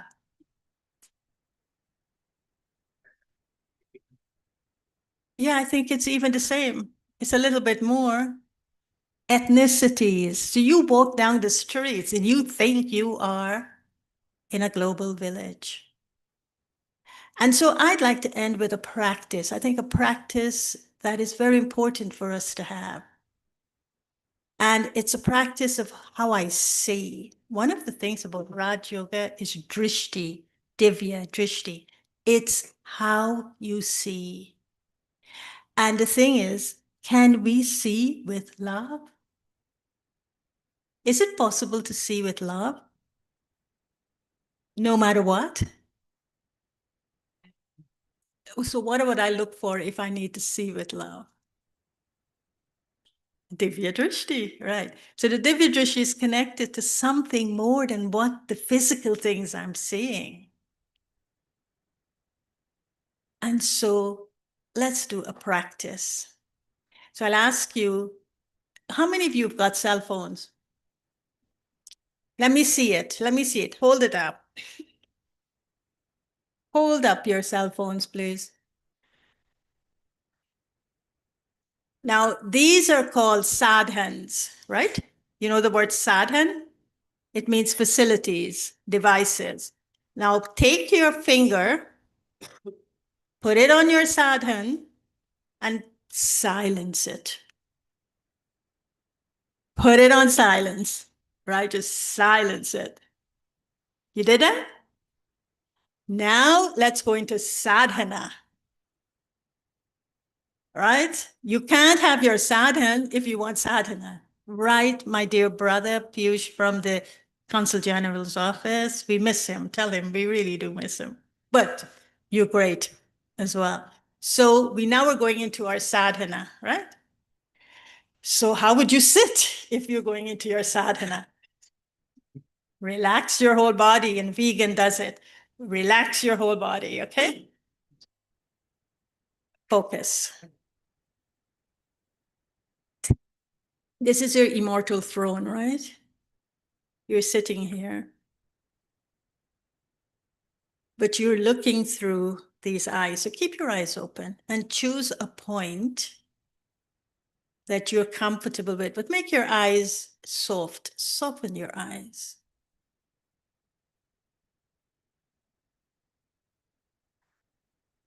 And be in the awareness of your being. Be in the awareness of who you are as a being. As a child of one God. Your image is a living light, Atma. Your likeness are the qualities of this one source.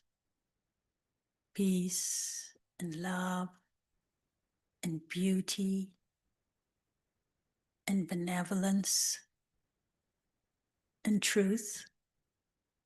Your image is Satyam Shivam Sundaram. Your being is virtuous. Now bring in front of you someone who's very different from you.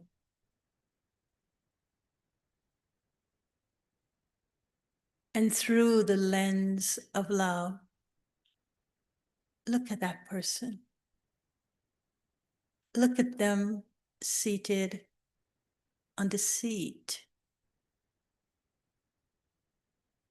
in the center of the forehead, the seat of the soul, the asana of the soul.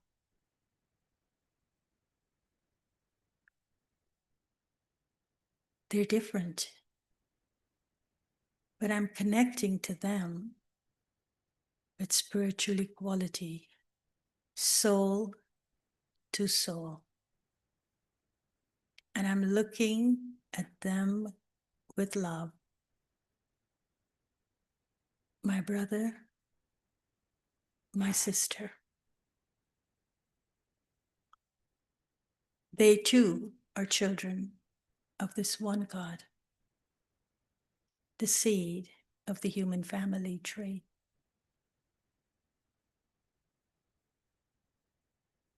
Hold it for a second or two, looking into the eyes of someone different.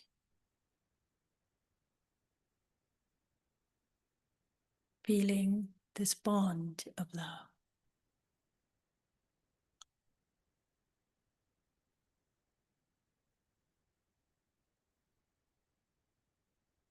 Now, shift the vision and focus on yourself.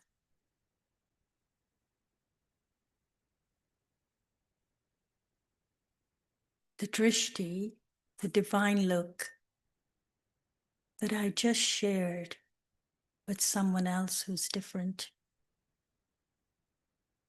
Ask yourself,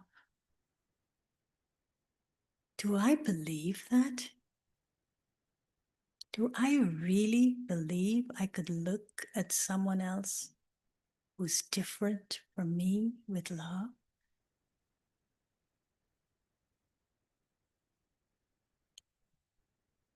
Was it meaningful to me?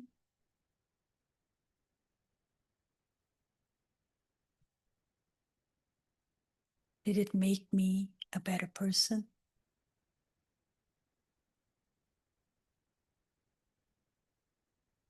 And if it did, this is who I am.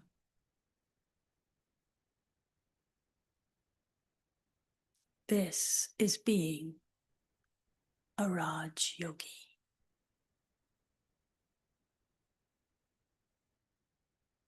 A Raj Yogi has no enemies.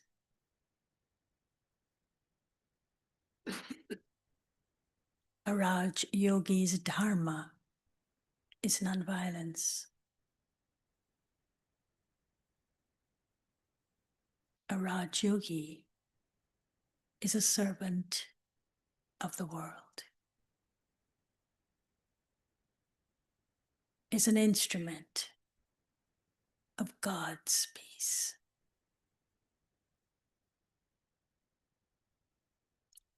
Om Shanti.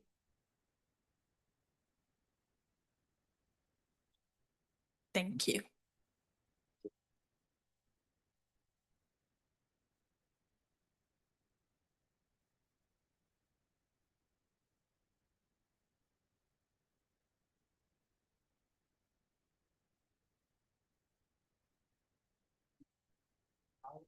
So I will use power that I will manifest from all of you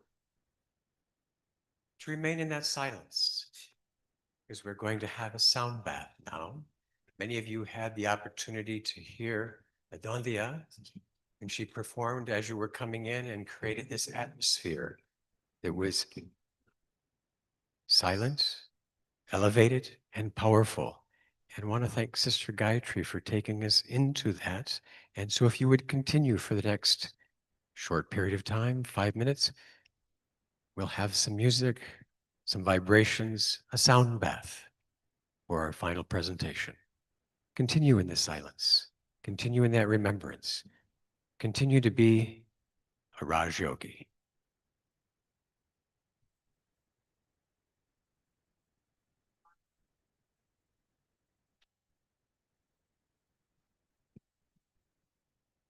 Yes.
Thank you so much, Andonia, for sound baths. You all look much spiritually cleaner now. And our final, we're working there. If I can invite get up here, our dancer, our narrator, and our tabla player. We are going to have closing number that will get you energized and fiber ready.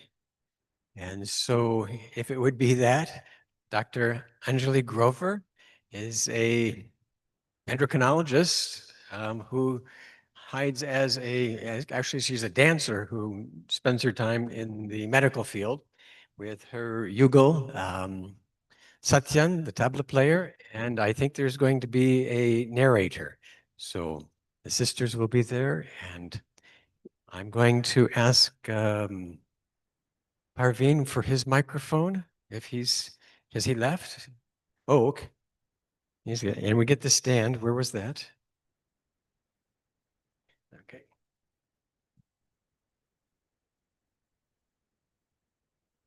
So Parveen, the microphone that you had, if you can bring that to the front, that would be used by the narrator.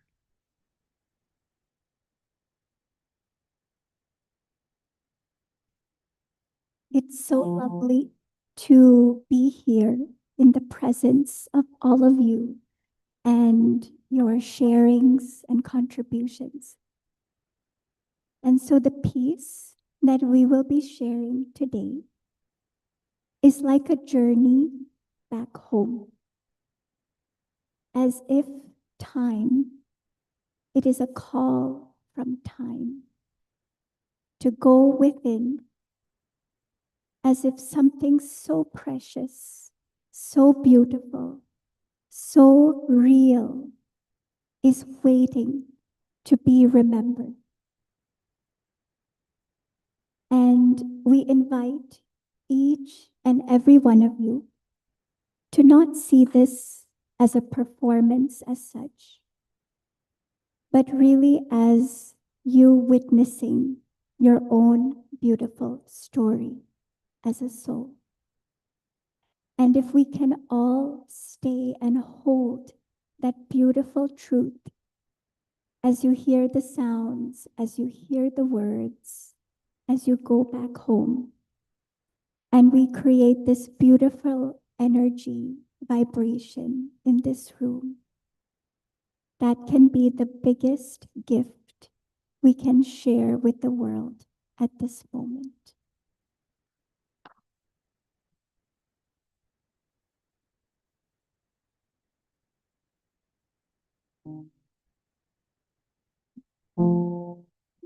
Dearest friends, for a few sacred moments, let us let go. Let go of our names, roles, and the stories we carry. Step gently into a space of stillness. Like the earth, we move through seasons, joy and sorrow, health and illness, darkness and light. As I journeyed through time, a moment came when I looked in the mirror and asked, who am I? To whom do I belong? What is the purpose of this journey? Somewhere along the way, I became bound by the illusion of this body, caught up in the chase for name, fame, and success, immersed in doing, lost in roles and labels. I forgot the one behind it all, my true, eternal self.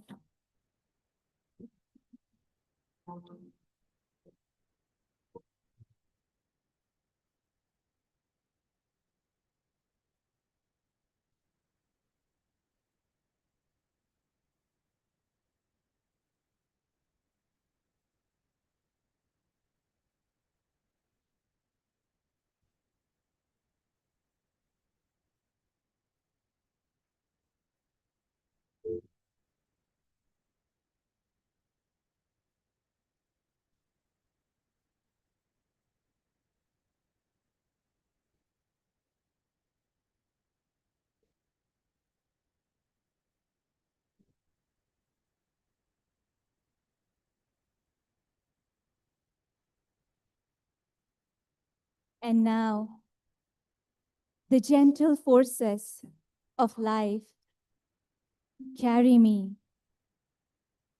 to the doorstep of truth.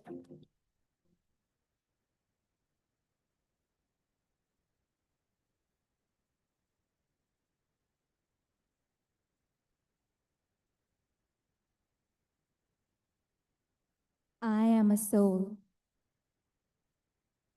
a radiant being of light. My original nature is peace, love, happiness. As a soul, there has never been a moment when I did not exist. I am a whole. I am free. I am a being. This is the real me.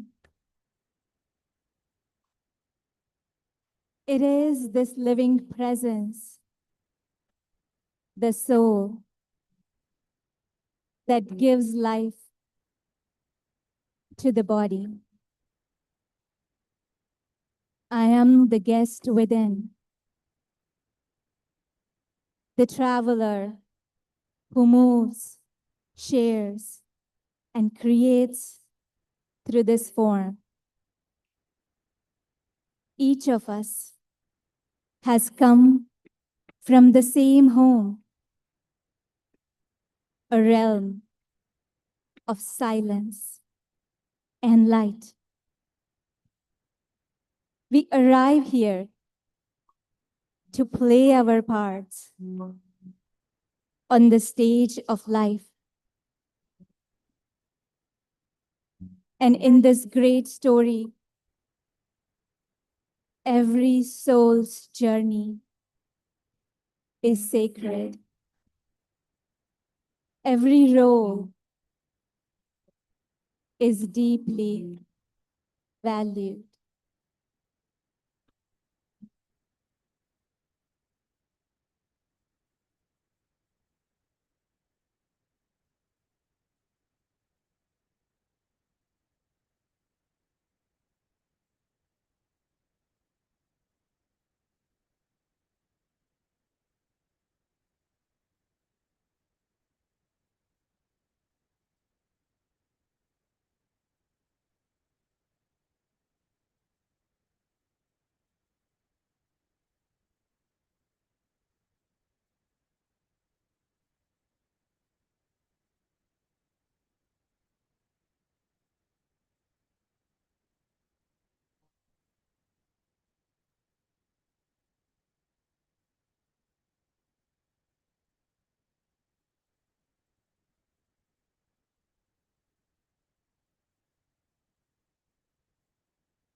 each one of us belongs to the Supreme Light, the eternal source. And in the most sacred moment of our journey, that Supreme Being comes to gently ignite our light. Feel this golden beam of living light piercing through layers of time and layers of habits, wrapping me in unconditional love, filling me with the strength to release the old vision of myself. And then we awaken. We remember and we begin to experience our highest potential, truly knowing myself as a soul. So let us walk through the scenes of life with awareness. Let us live in this truth. Live as this light and share this light with everyone. This is the story of you. This is the story of me. The story of all humanity. And we all belong to that one.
Om Shanti.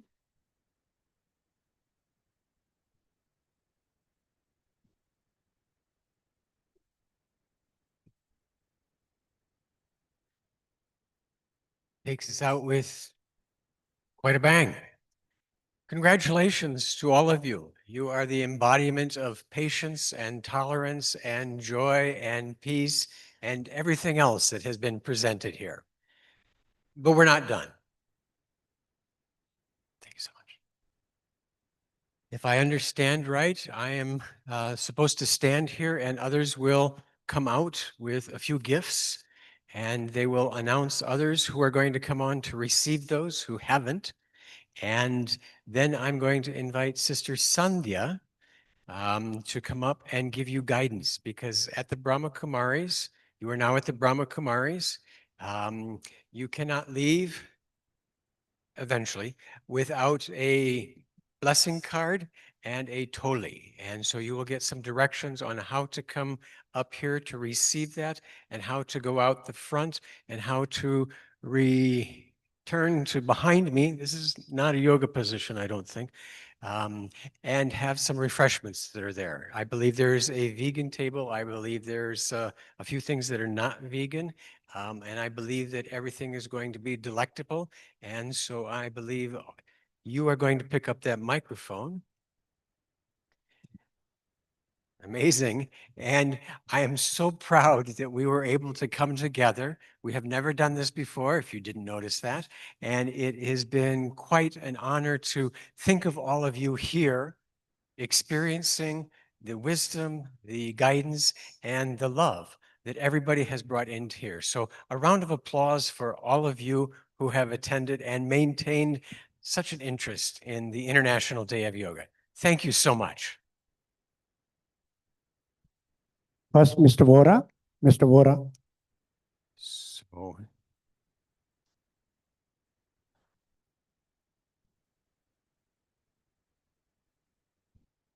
Piyushji.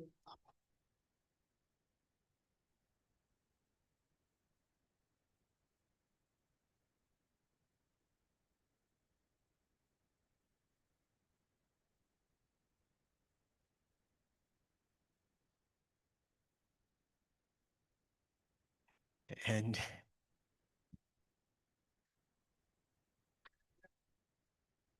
who they are and what they've done. Arvind Vora.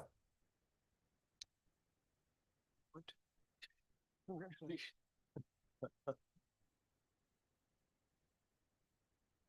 This. Next, Andonia, please come.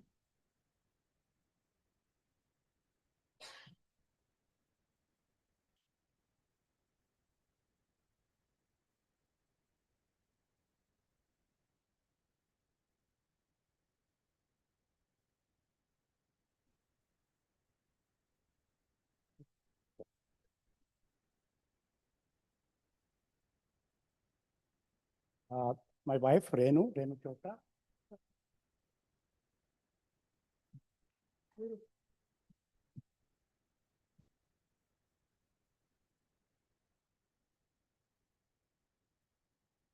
Anjali, Anjali ji.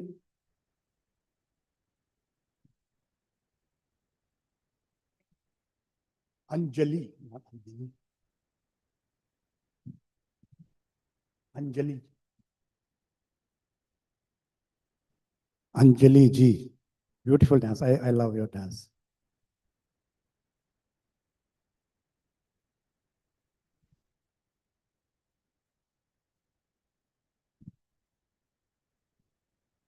I'm in the middle.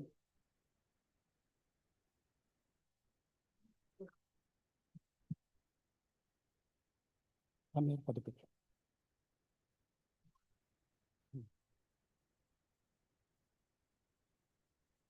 Yeah. Anjani ji. Anjani ji.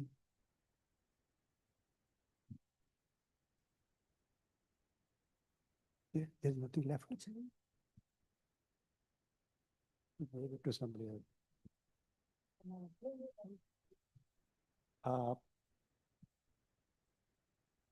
Okay.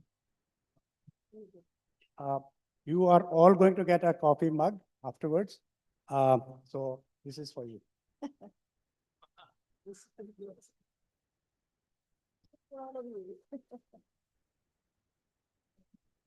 Good.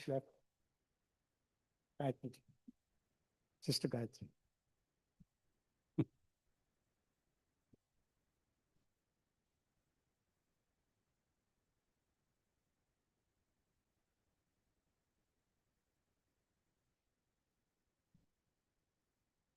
इधर middle में लाओ.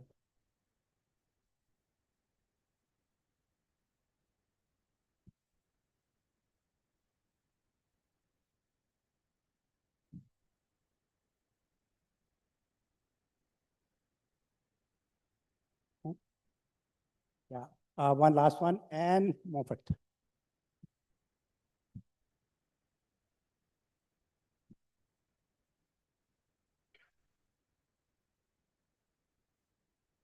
She gave the narration for my video.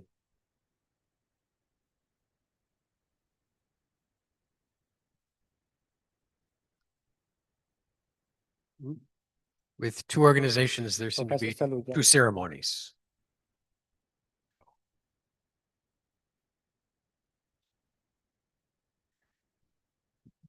Professor Saluja. One more.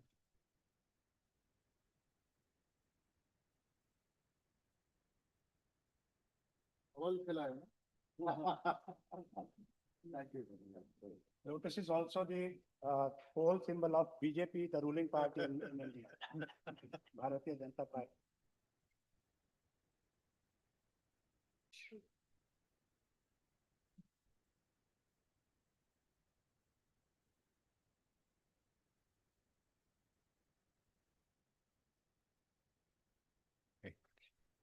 Excellent.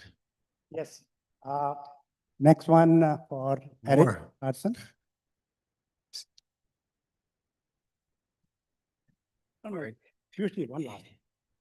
Yeah, and that's Sir Sandhya, you're getting ready to come up. Oh my. Okay.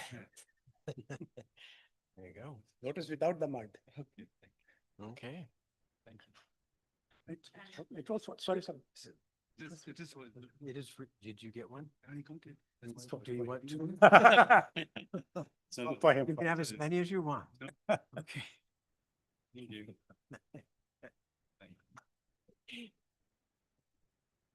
can give it to me. Thank you. Did you get one? Yeah, there you go. And this is for Parveen Bhai, the star of the evening, Parveen Bhai. Sandhya?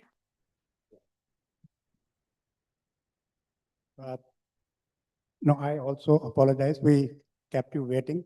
We went a little too long, but yeah, I think it went very well. Thank you, everybody, for coming.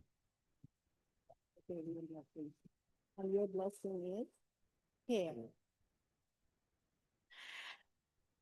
So now for the closing, as those of you who've been to the Brahma Kumaris before know, we always finish with a little sweet and a blessing. So I invite Sister Gayatri to come up on the stage, and row by row, if you can just come, take your little sweet, which we call Toli, and a blessing from her. We ask you to come row by row. When you go from here, you'll come from your left. You'll come to Sister Gayatri, you'll take her drishti, take a Toli and blessing, and you'll leave from the right. When you go to the lobby there is a little gift that's for all of you. Please make sure you take your gift. That's a little mug.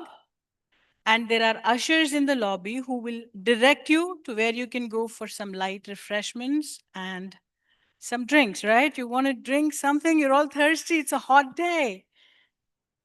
Thank you all. So if we can start from the first row, if you can just come up. Thank you. Can we have some music? Yeah. So if any one of you wants to make a contribution, there are contribution box out there, and there's also a desk from a Lotus in the Mud. They can accept credit card or any other kind of payment.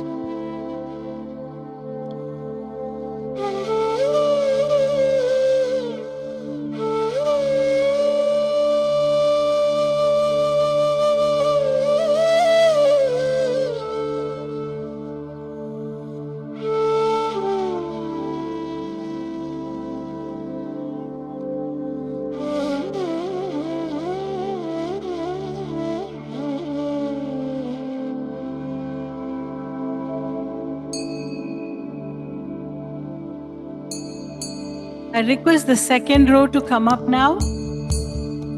Thank you.